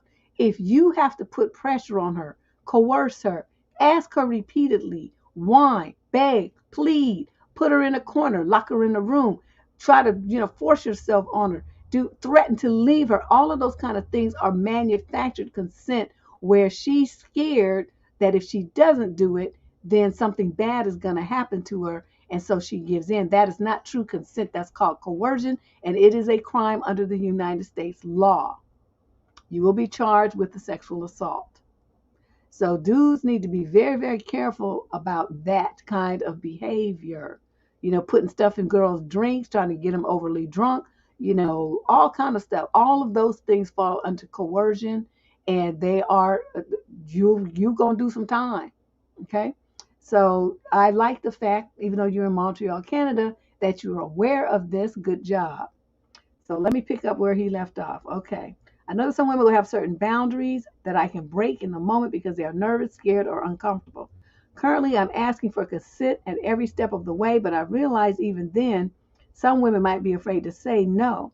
And I'm terrified that I could break someone's boundaries despite them saying it's okay in the heat of the moment. So I've been thinking the best way to know 100% if I have consent is to lay out everything beforehand so I'm not guessing whether or not they're only giving consent because they feel pressured to, because I'm just there. If the plans were explicitly to go back to my place after, something like, hey, so I'm aware going back to someone's place has different implications for different people. I can't read minds, and I'm aware that some people's boundaries could be broken in a moment because they're nervous. I'd like to know what you're comfortable with beforehand, from cuddling, kissing, to full-on eggplant. If all are off the table, cool. If all are on the table, cool. Just let me know where you're at so I don't ever have to make you uncomfortable. I like that. I like that. It's very mature, responsible, clear, to the point, direct. Any woman who's a mature adult who understands what's going on with this Me Too stuff and all the nasty stuff that dudes be doing on jobs, on dates, and on online sites and in people's homes would appreciate your directness and the clarity and the respect. Some people might say it's a mood killer to send that message, especially because I'm a very young dating pool where formal consent is probably a lot less common. I think I'd get a lot of, ew, this guy's a creep, where maybe if I was 20, this wouldn't be an issue. Oh, no, I'm sorry, not 20, 30. This wouldn't be an issue. Do you think this is creepy behavior? Any advice you have for me is greatly appreciated. I do not think this is creepy behavior. I think that your parents raised you very well, that you can see outside of yourself and understand the implications of certain types of behavior, even if it was done innocently. You're already putting yourself in the position of the girl to understand what might be motivating her to just give in. I'm all over this. I think that this is fabulous. No, he said if he were 30, he's only in the 18 to 20, he's 20. So he's feeling like in his age group of dating, the girls might be, not sure, but they might look at it like ew. Whereas if he were older, the older, more mature women would probably have a better grasp on it. So, but the way that you phrase it, I'm aware that it has different meanings for different people. It's perfect. That's a perfect intro. And, I don't know about the part about, the people's boundaries could be broken in a moment because they're nervous. I'm not sure I would say that. I don't know what I would say, but that's the only thing that really stuck out at me. I'd like to know what you're comfortable with. You don't have to give all the details either. You can leave out that cuddling, kissing too.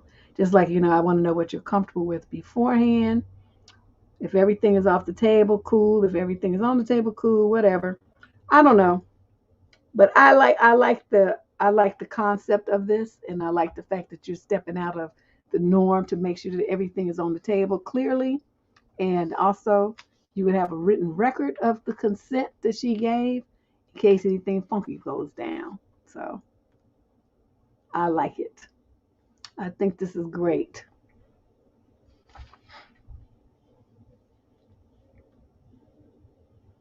Yeah, but see, Jerisha, that's the problem because a lot of girls like to please. So even though they're in the situation, or they're scared to say no.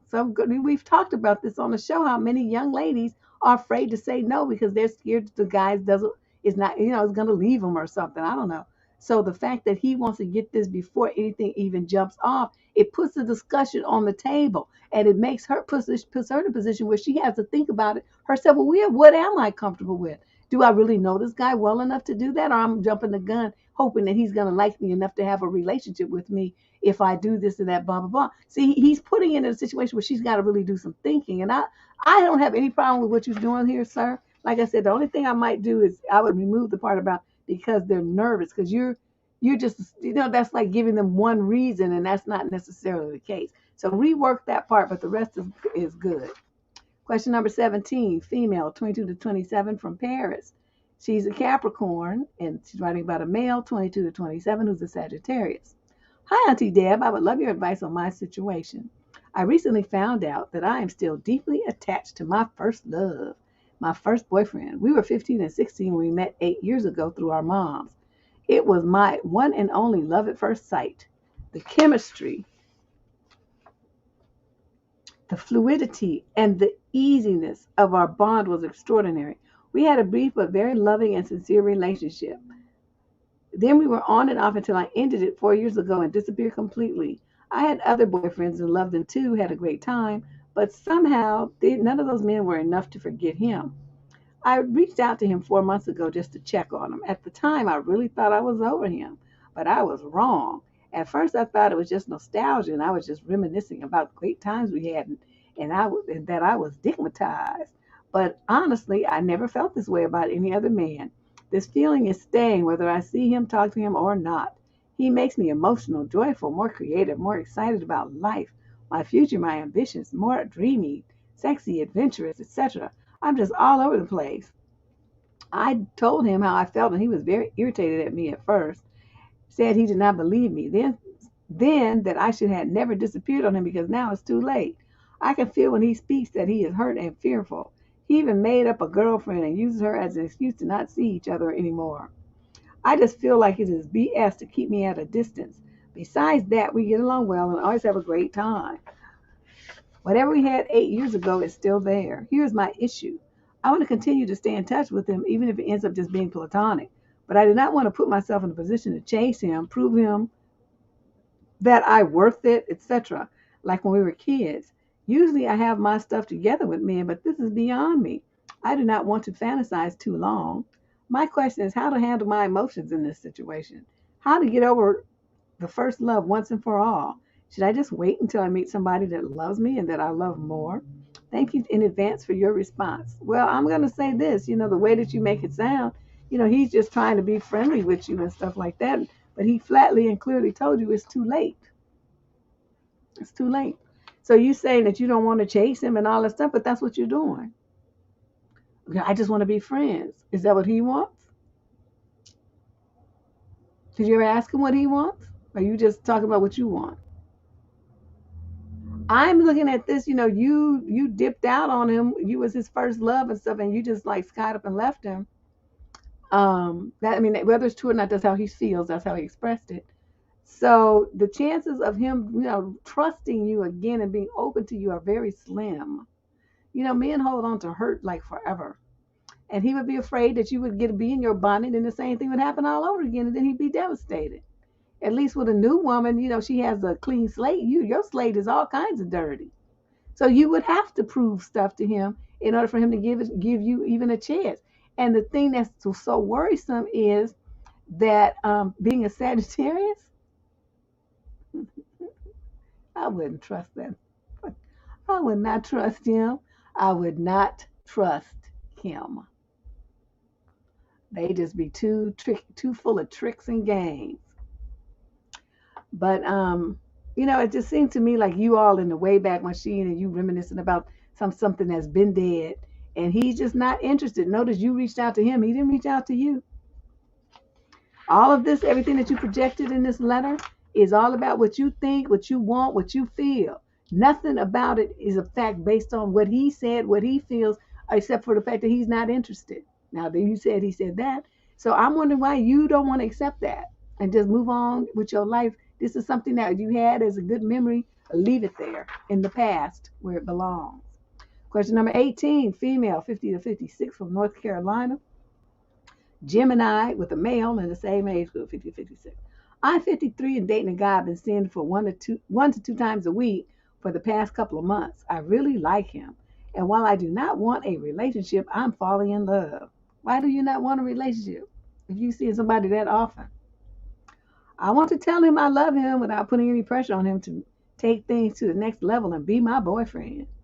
Auntie Deb, I have known him long, but in so many ways, he's by far the most high-quality guy I have ever dated. The eggplant is good, too. What should I do? Continue to see other men to keep things casual because all he wants, allegedly, is an FWB? Or pay attention to how he's treating me like a girlfriend to see if he'd like to be monogamous with me? Also, I have two other FWBs. I'm not entirely ready to give them up, but did cancel a date with one of my other ones because I'm seeing my main FWB tomorrow and have caught feelings for him. Okay, you just got too much going on. The FWB I have caught feelings for treats me like a girlfriend. He told me to tell him if I have eggplant with someone else and that it would bother him if I did. That doesn't sound like an FWB. He also does really nice things for me and we cuddle for hours upon end. I could be talked into a relationship with this man, and I don't want to mess this up. Please help. I think he's afraid, and so am I. Okay, dude. Okay, how can you guys be this old and this silly? I'm just making my head hurt. Okay, you in a 50 to 56 age group, and you acting like you 12.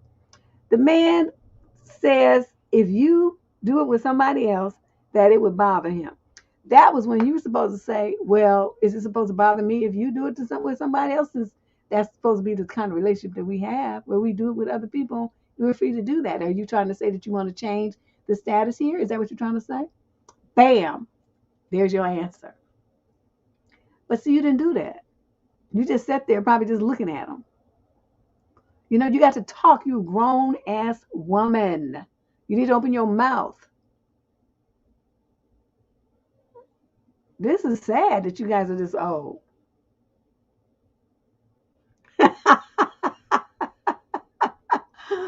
Shay just typed, that's how I'm feeling, Shay.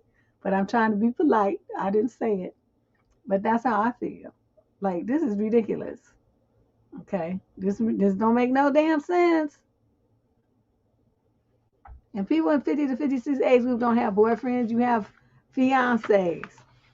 And then you have husbands. You'll be wasting time with no boyfriend. What are you, 15? Get out of here. Lady, if you don't get your stuff together and take charge of this situation. Question number 19, female, 28 to 34 from Scottsdale, Arizona. I have to go in for a biopsy of a mole next week, and I am a bit frightened about what might happen after that. I told my boyfriend of a few years about the procedure over a week ago and said that I was worried. He hasn't mentioned it since and spends all of his time when we are together talking about what's happening in his life. I asked him today if he'd forgotten about it, and he told me that he was waiting for me to mention it and that it was up to me to talk to him about it. I told him that it made me feel like he wasn't very interested when he didn't even ask if I was feeling okay. I don't know. I feel like if he was my boyfriend who was going through this, I'd be much more supportive. Am I expecting too much? I appreciate that people have different ways of handling things, but this just feels like he doesn't care. You stupid as hell. First of all, it's a goddamn mole, okay? Second of all, it's next week. Nothing has happened since you told him about it, right? The appointment is still there. You ain't been nowhere. Ain't nothing happened. The thing didn't fall off, rot. Nothing has changed. Why didn't you keep needing to talk about it over and over and over and over and over and over and over? About something you don't know, have no proof about, and ain't nothing. Nothing has changed. Now, if I were your boyfriend and you came at me talking about I don't think you don't care because I don't ask you about that same shit 10 times a day, bitch, please. That's what you would get from me. And then you would be crying over in the corner talking about, well, you don't really care. I don't care. I'm going to care once the results come back. But you want me to be all worried and fretting and stuff and sitting there biting my nails about what might, coulda, shoulda, woulda, maybe? I'm not going to do that. You're going to go get the goddamn test, and then we're going to talk about what happens when you get the goddamn results. Until then, don't mention this shit to me. Now, who knows? She's stupid. Some people are weak like this, and they just want all this support. I need support. I don't know what you need support for. It's a mole. They're going to go in, they use that freeze thing, and they freeze it, and then they take a little piece off, and they put it in the little container, and they ship it off to the lab. It takes about 10 seconds. Okay, just say 2 minutes, because you got to pull your clothes up and this whole thing. Okay, 2 minutes. And then they take it off, and then they send it in to get a biopsy. You put a Band-Aid on it. If it bleeds a little bit, most of the time it don't even do that, but you put a little Band-Aid on there. It's a little antiseptic, and then that's it. I don't know if that's cold-blooded, but that's just the way it is. What is he gonna do? Okay, what is he gonna do? Nothing has happened yet. Why do you need to keep talking about it over and over and over? Oh shoot! Why do people always call me when I'm doing this show? I just don't understand all this fretting and wanting to, talk about it over and over. That's not how men do. Okay, and I'm not even a man, and I don't want to hear about that. You done told me, okay? After you get the test, let's talk about it again. Okay, when the test results come back, then we'll talk about it again. Why should he pretend to care about some shit she don't even know nothing about? See, that's the thing, Valerian. Nothing has changed about the situation since she came back from the doctor and told him I had this appointment next week. Nothing has changed. So why do we need to talk about, I have an appointment next week. I have an appointment next week. I have an appointment next week. I have an appointment next week. They're going to do biopsy next week. They're going to take the mole off and do biopsy next week. Why do we need to keep saying that? Over and over and over and over and over and over. Why do we need to do that? That's what I'm talking about. It's just stupid. Girl, if you don't grow up and get you some cojones or some ovaries or something needs to be going on over here. Question number 20 of 28 questions. This is the most questions I've ever had. This is ridiculous. My throat is wearing out. Hold on a second. I need some water.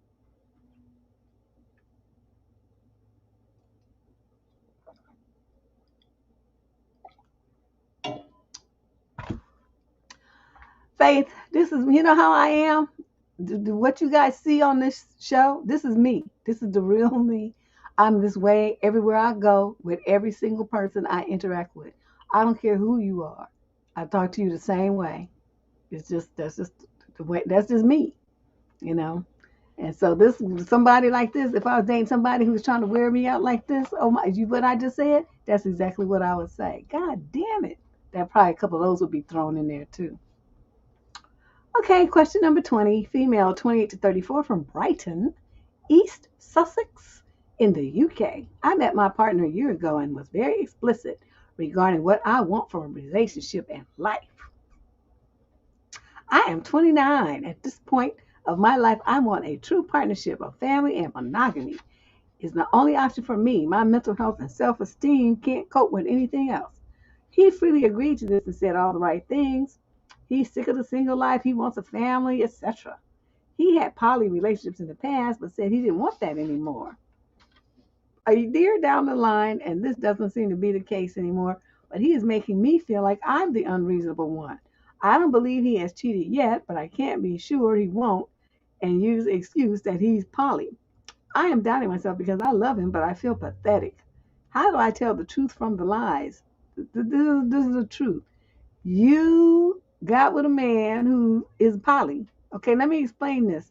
Only certain people with a certain kind of mentality are going to want to live that lifestyle. Do you think that just because he met you that he changed it? Do you really believe that? Obviously you did. He talked a good game. I wouldn't believe that shit for a second. Yep, he said, but he said. Man, if I had $1 for every time a woman said some bullshit that some man, but he said, I could be a multimillionaire. All these years, girl, and you worried about him cheating. Don't worry about that. Focus on what you said at the front of the letter, what you want. It's not gonna, you can get it, but it ain't gonna come from dude. You're gonna have to go get it somewhere else. Okay. Question number 21, female 22 to 27 from Stoke-on-Trent. Oh my God. Can you imagine having to type all of this? If you write all this in the UK, this is just too much. Stoke-on-Trent, Staffordshire in the UK. That is too long. I grew up in a family that was very vocal with their emotions, lots of yelling and snapping at each other. My partner did not. I don't think that these behaviors should have a home in my relationship, but I'm having a very difficult time unlearning them, specifically being irritated at small things and showing that irritation. I need help figuring out how to not get overly irritated with my partner over small things or how to not show irritation. Some recent examples. I feel very irritated if my partner interrupts me if I'm doing anything, like if I'm watching a YouTube video or if I'm working. I work from home, and he comes in to talk to me. I love talking to him, but I'm very bad at realizing what I need in the moment.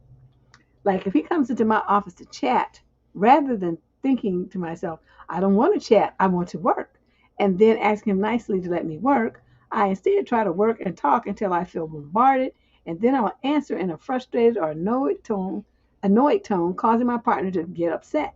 He told me he doesn't want me to snap at him, which I think is reasonable, but I really don't know how to not in these situations.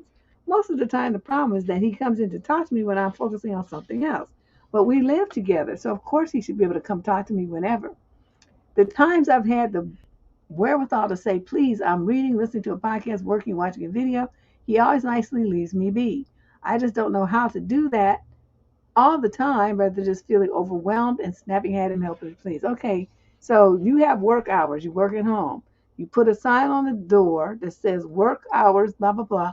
But I have a lunch break at this time, and I have, whatever breaks you guys get in Stoke-on-Trent, Staffordshire in the UK. Here in California, you're entitled to two 15-minute breaks and at minimum of a 30-minute lunch break if you work an 8-hour shift, 7.5 hours or more. So I don't know what it is in the UK, what the labor laws are there, but let's just roll with it and just say it's the same thing. So you write on the door, I'll be taking my break from 10:15 to 10:30, and I'll be taking my afternoon break from 3:15 to 3:30, and my lunch break is from 12 to 1, right? And so you tell him those are the times that I can talk to you, because other than that, I'm on the clock and I need to be working. So don't interrupt me and don't ask me any questions, okay? Now, that settles it for the work week. The other times of day, you're going to be more expressive and say, honey, I'm going to be listening to this podcast for work, or I need to listen to this podcast because whatever. And it's going to be about 30 minutes. So I need to be, uninterrupted for 30 minutes. And he's going to say, okay. Now, see how easy that is? It's not necessary to snap. What you're trying to do is not put up any boundaries and then get mad at him for violating the boundaries that you never told him that you put up. That's your fault.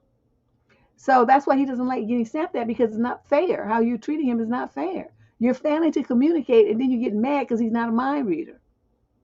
So that's what you need to do. Think about how you can communicate in advance. But the work thing, that's easy. That's put your work schedule up on the door so he knows, well, I'm gonna be at the door then at 10:15 so I can run my mouth for 15 minutes. And then after that, you go on back to work.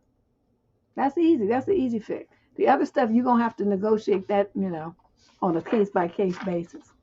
Question number 22. This is a female in the 18 to 21 age group from Atlanta. She's a Pisces. If a guy does not text you after the first date, should I text him then? The date went really well and we had a lot of fun. He proposed the second date with good ideas and everything, so that told me he's at least interested. However, he didn't text me good night or check if I got home safe. I gave him a ride, so I know he's safe. He was going somewhere the next day and said, I will send you pics, but he didn't text me at all the next day either. Should I text him now, or is it obvious that he's not interested? Oh, you poor little thing in the 18 to 21 age group. The number one mistake you made was you picked him up and you drove him like he was Miss Daisy. Look at my video, Never Help a Man. If he were that interested in being with you, honey, he would have found a way to rent a car, borrow a car, show up in a taxi, a Uber, skateboard, on a bicycle, something. He would have made his way to where you were. But he didn't do that. He just sat in the comfort and warmth of his house, and you came over and did all the work and picked him up. Okay, so then you bring him back home, and he mumbled some stuff about a second date and all this stuff, and you actually believed it. When a man really wants to have a second date with you, he's planning the second date while you're on the first one. I've never seen it be any other way. They're like sitting there just like all mesmerized. They want to make sure they lock your time down. Well, what are you doing on Friday? He's going to ask as you start eating your dessert. What are you doing next Saturday? I was thinking about going here, going there. Would you like to join me? And then you either say yes or no, or yeah, that sounds like fun. No, I have plans already, but maybe the weekend after that if you're free, because I already had booked these plans before I met you. And then he's going to be like, oh, okay. But I've never seen them not. If they really want a second date, they be making this shit happen while you're still on the first one. Okay? Same thing with the third date when you're on the second one. They want to make sure that any available time that you have goes to them. That didn't happen here. And any of the young ladies listening to this understand that. He said, yeah, we're going to get together and stuff. Just chalk that up to some BS. He ain't trying to get with you. You might hear from him 3 or 4 weeks later when he finally, runs through everybody else's number and he's cycling back through to see who's still available. You might hear from him then. How do I know that? Because that's what my brothers used to do with their trifling asses. That's how I used to see it in action. My oldest brother was the player of the century. Oh, my God. He's the one who later went to college and became a Q. But even while he was in high school and, when he was in college and stuff, what he would do before he pledged, he would go to a party, a club or something, right? And he would come home, and that boy was like military neat. The only one who's the messiest in the family is me, believe it or not. Both of my brothers are like ridiculous. So then, so he goes and he makes 3 stacks, right? 3 stacks. He always come back with a hell of numbers. He makes 3 stacks. Usually in the stack number 1, there would only be one person in that stack. That's like numero uno. That's the girl he's the most interested in. The second stack might be 2 or 3 people, and then everybody else went into the third stack. So he would start with girl number 1. If that went well, then he'd never bothered with calling the other ones. But if that didn't work out, then he went on to door number 2. And then by the time he ran through them, if whatever did happen didn't work too well, You'd saw him one time, whatever. Then he would start with the, the basically the bench warmers. He would go, start talking to them and see what they got going on. And then a week or two later, he would start the whole process all over again until he found somebody he wanted to be with, and it was his girlfriend. But that's how he did it, and I used to watch him. I watched that, and I was like, oh, is that how it works? He's like, yeah, I'm not going to be spending all my money on all these different bras. I'm just going, I'm on her, though. She was fly. She was this. Ooh, she was banging. She was all mine. She was all of that. And he just be real excited about that one. So, see, my thing is, if you ain't the one, you ain't in that number one pile, then you don't want to be bothered. And see, that's where you are. You in the door number 3 pile. He ain't bothered about you. He said what you need to hear so he could dip out and get out that car with the least amount of drama. Yep, there you go. That's what happened in this situation. So just block his number and move on, because that was it, that one date. And then in the future, don't be riding people around. And the one thing, like if his car is down or whatever, usually dudes though will get him a rental car. But in case his car is down and he didn't want to get a rental car, whatever, you know what they usually do? They offer to put gas. They tell you to drive up to the pump. They jump out and they fill up your tank. Now, if he does that, then you might have, you might be okay with driving. But he just don't be sitting there like, just like he gets chauffeured around. Get out. How about you do that? Let's move on to question number 23. This is a female in the 28 to 34 age group from Coventry, West Midlands, England. We got a lot of letters from the UK today. Can you and the squad help with a difference of opinion that I'm having with a friend? She is single and fancies one of our married male friends, not my husband.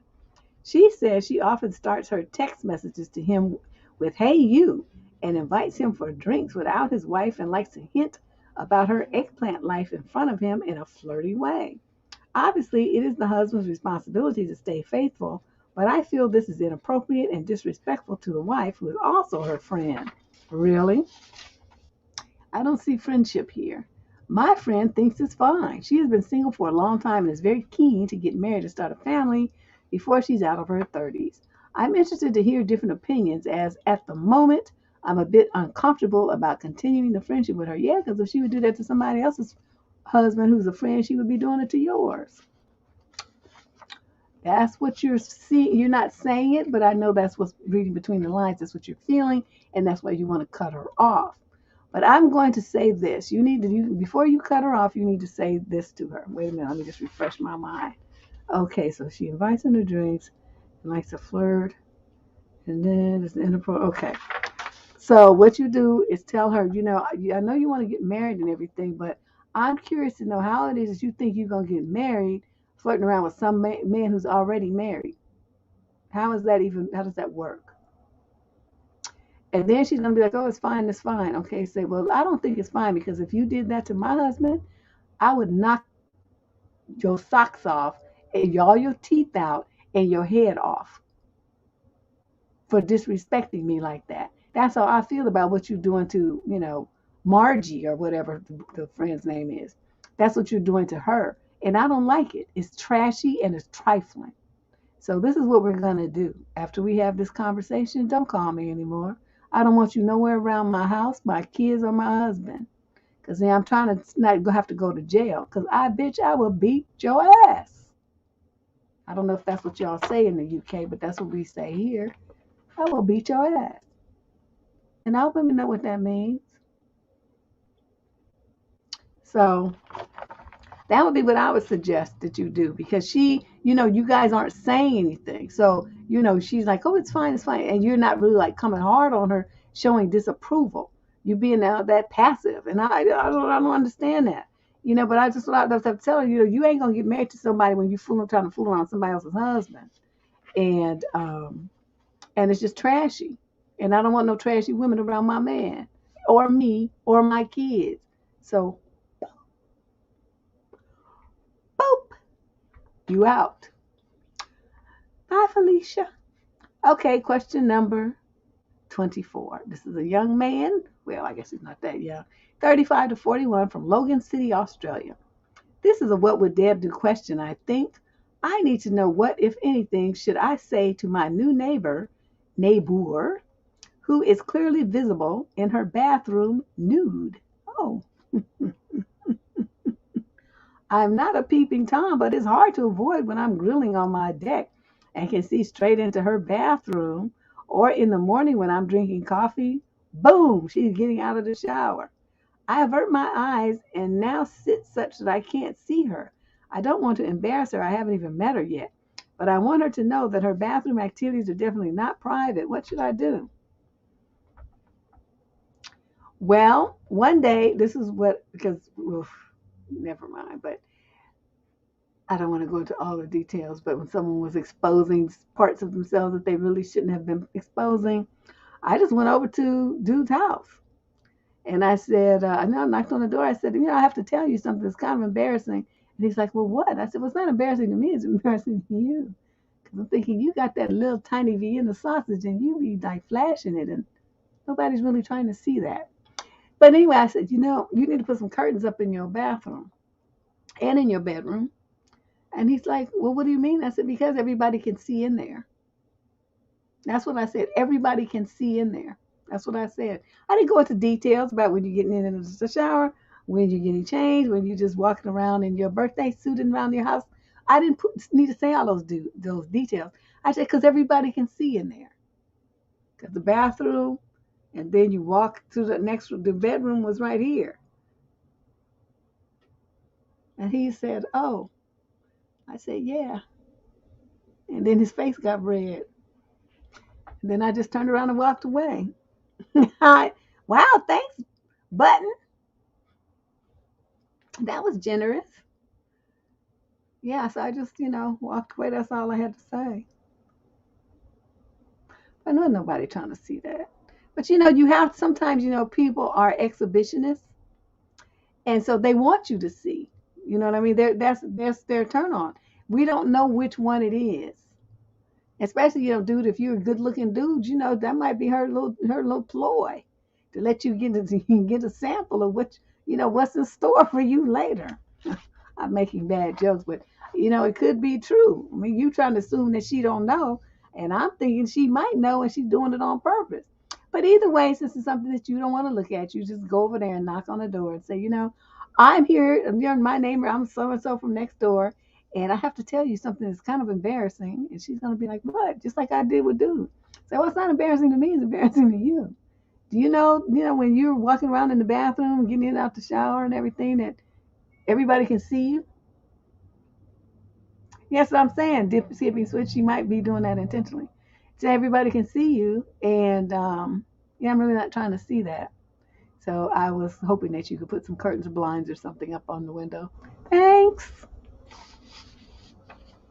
I tell her you're not really trying to see that, to let her know that your little trick ain't working if she's doing it on purpose. If not, she'd be so embarrassed she'll probably run down to Home Depot, whatever they got in Logan City, Australia, and take care of that right away. Question number 25. This is normally would be our last question, but we still have 3 questions because Candace didn't just want to stop at 25. She want to add 3 more. So you got 28 questions. Yeah, I mean, he might be a cute dude. 35 to 41-year-old men, that's usually pretty like, hi, what your name is? So, if he's a good looking dude, she might be like, yeah, what's really going on here? Okay, female, 20 to 34 from Plymouth, Devon, England. I'm 29 and my mum and dad broke up when I was 17. My dad had been having an affair with a woman I would call A, and he left my mom for her. A was very toxic and what you call dusty. A would provoke me, but I'm a lot more grown up since then into saying things and then turn and run to my dad. He would take her side a lot of the time. It got to the point where I didn't even want to see my dad because when I would see him, she had to be there. I told him this, but he said he wanted to take her feelings into consideration and that she wanted to know why she wasn't invited to things. So then they broke up. I ran into her at a bar and she came up to me and threw a drink on me. Oh, that would have been when they would have had the headlines the next day. And that's when the fight started. I would have had to beat her ass. The breakup with her and my dad was very messy. Okay, then my mom and my dad and both sisters got restraining orders. Wow. While my dad was with A, he started seeing someone else and left her for the new woman. Your daddy just a serial cheater, ain't he? who I would call P. She's a lot younger. She's only 34. So how old was your dad again? Let me see if she said. No, you don't say how old your dad is, but she's a lot younger at only 34. Okay, they had 2 kids very quickly. He told me early on that P really wanted to have kids, so it was a matter of when, not if. The kids are now 4 and 2 and very high energy. My dad has been asking me a lot to come over and babysit so he can go out with friends, go to work events, or go on a date night with P. I don't mind helping out occasionally, but not all the time. Sometimes he wants me to come over after work or spend my whole Saturday there. Those kids are hard work and super hyperactive. I work 9 to 5 in a demanding job, and my mental health is not the greatest. Looking after 2 kids stresses me. I need to look after myself. I'm still recovering from a 4-year relationship ending in October. Plus, my grandmother passed away in December. Also, you got 2 huge losses. I have 2 younger sisters who are a similar age. They don't work full time and have a lot more time on their hands. They are often babysitting, and Dad will mention that they babysat last weekend, so I should do it the following weekend. I feel like he guilts me into not helping out as much as they do. I also feel like as they are his kids, he either shouldn't go out drinking with his mates or on a date night as often as he does, or should look into hiring a babysitter. What should I do or say? You should say no. Let me tell you how this would go if this was my daddy. Come babysit. Fuck no, I'm not coming to babysit. Did I make them 2 little motherfuckers? That was you. You worry about what to do with them. Click. How hard is that? I mean, you might not want to say it that harsh, but the bottom line is no. It's like, nope, I worked hard all week. I need some time to myself. I need to clean my house, do my nails, hang out with my friends, and have a life of a 29-year-old woman. I don't have any kids, and I'm not trying to be dealing with yours every weekend. That's your problem. You the one sitting up there with your ancient ass trying to make babies. Worry, you figure it out, okay? You got money, you got a job, hire a babysitter. Or I don't care what you do with them. You put them in hospice. I don't care what the hell you do with them. But I'm not coming over there. If I babysit once a month, I'll call you. You don't call me. That would be what happened if it was my father sitting up there making some babies and your ass is old. He wouldn't. Nobody in my family asked me to babysit. One time, I'm going to tell you all this. I didn't really have Barbies. Like I said, when you got brothers, you don't play Barbies and stuff. So I actually was babysitting. This is terrible. I shouldn't be confessing, but this is what I did. Okay, so this little girl, I was babysitting this girl, and she wanted to play Barbies. I hate Barbies. So she was, I was watching her mother had to go for a job interview or something. I don't know, it was important what she had to do. It wasn't like she was just going out or something. So I relented and I'm watching her brat. She was about 6 or 7, 8, something like that, less than 10. So she got these damn Barbies. And so she wanted to play with the Barbies. So we changed the Barbies' clothes and stuff. And so then, she making the Barbies talk to each other. So I took my Barbies and I whacked her Barbie with it. And I said, heifer, you trying to steal my man.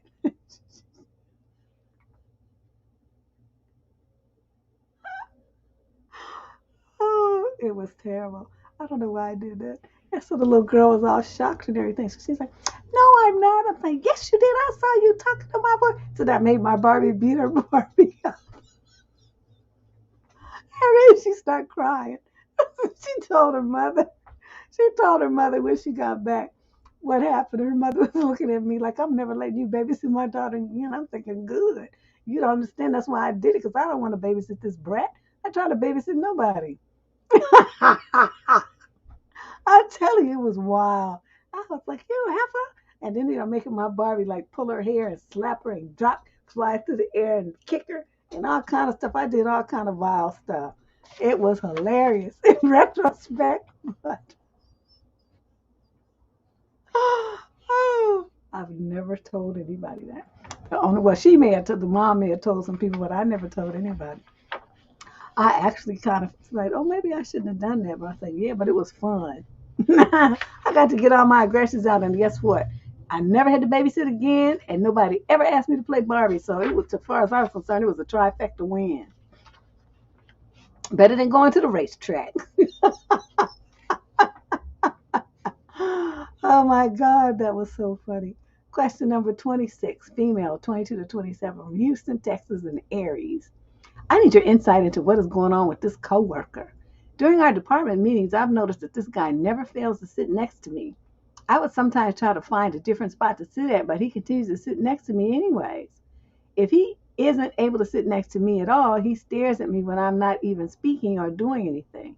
He has also said me once at the end of, okay, I don't know what you're trying to say. At the end of one of our meetings, I hope you enjoy the warm weather, such as yourself. What? But then he quickly changed the ending of it by saying, such as today. He mirrors my actions, facial expressions, oh, that's okay, and words a lot and doesn't do what others in the group. He also tries to find things in common with me. For example, I tell him that I have Greek ancestry. He then told me that he was Greek too, even though he has told me multiple times in the past that he only has Russian ancestry. I'm a single woman in my 20s and he's in his 40s and married. Why do you think he's doing this? Oh, he's using them NLP techniques on you. Mirroring, synchronicity.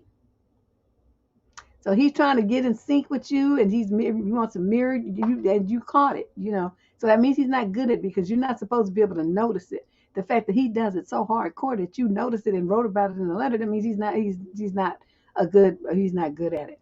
But that's what they do. They try to find common ground that you are, and they want to emphasize that. They use words that you use, they use expressions that you use, they use phrases that you use. They try to laugh the way that you do and at the things that you do. So he's doing all that. What he's trying to do is build false rapport with you so that you'll feel like you guys are all great friends and on the same team, so he can work his way around to getting in them panties. That's what he's trying to do. So what you have to do is tell your boss that you're feeling, kind of creeped out by the way he stares at you and that he always tries to sit next to you in meetings, and that you would like him to assist you in putting some space between you and this married coworker. You don't want any problems, and you're getting kind of concerned because it's been an ongoing thing, and you don't want anything to escalate. Now, there's one of two things can happen. If your boss is an aware type, and maybe has noticed this himself, or he's probably going to say, well, no, it's no big deal, this and that. But see, by you saying anything, now he's going to be watching. You see what I mean? This serves two purposes. So you could just say it and he won't do it, but then he might do anything right away, but then he's going to be observing because now you brought it to his attention. He's going to be, observing what's going on. So then he might approach you, or you can go back to him again and say, well, this is continuing. I would like you to do something about it. Like, put him in a position where we put him on a different team or something where we don't have meetings together, whatever you can do. But the bottom line is this is what he's doing. And that's the only reason that he could be trying to do it. He's trying to get close to you. And the only reason a married man would be trying to get close to a single woman is to get something going with her. He's not trying to be your friend. Okay? Don't even think that. And plus he's lying that he's Greek. And I would call him out on that and say, wait, why all of a sudden you Greek? You told me that you was Russian. Now all of a sudden you Greek because you trying to be like me? See, Deb, I don't miss words. So I just would be like, dude, you so fraudulent. Don't be playing them silly games. It just makes me feel like you're just a liar. I don't know what this game is that you're trying to pull, but stop it, Mr. Married Man. Question number 27, female, 22 to 27, from Albuquerque, New Mexico.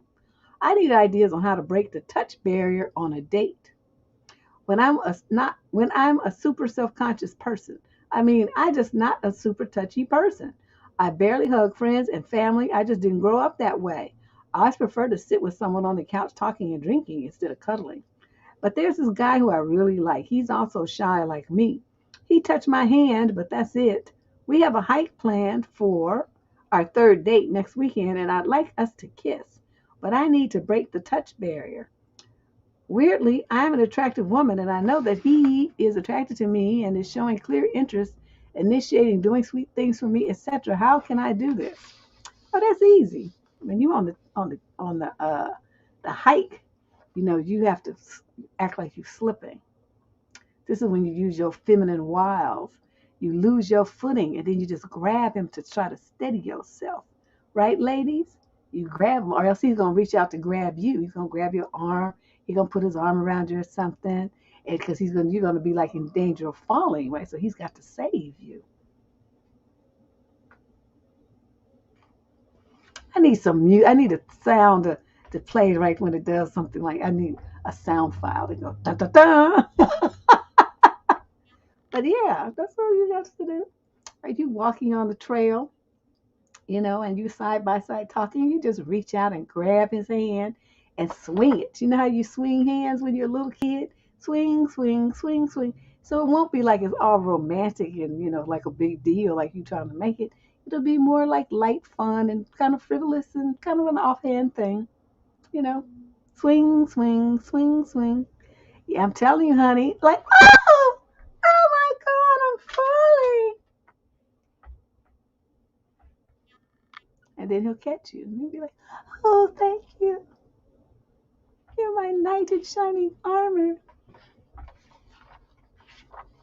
Yeah, come on, girl. You gotta think about this is easy. But the fact that you want to touch him is a good sign. So you must really like this guy with your non-touching self.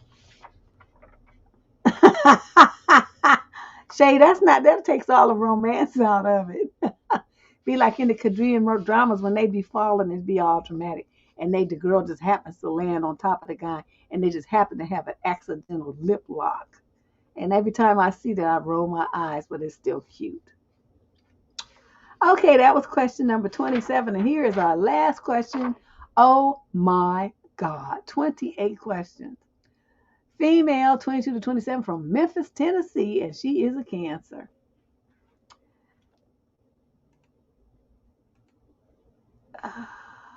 Hold on a second. Yeah, there we go.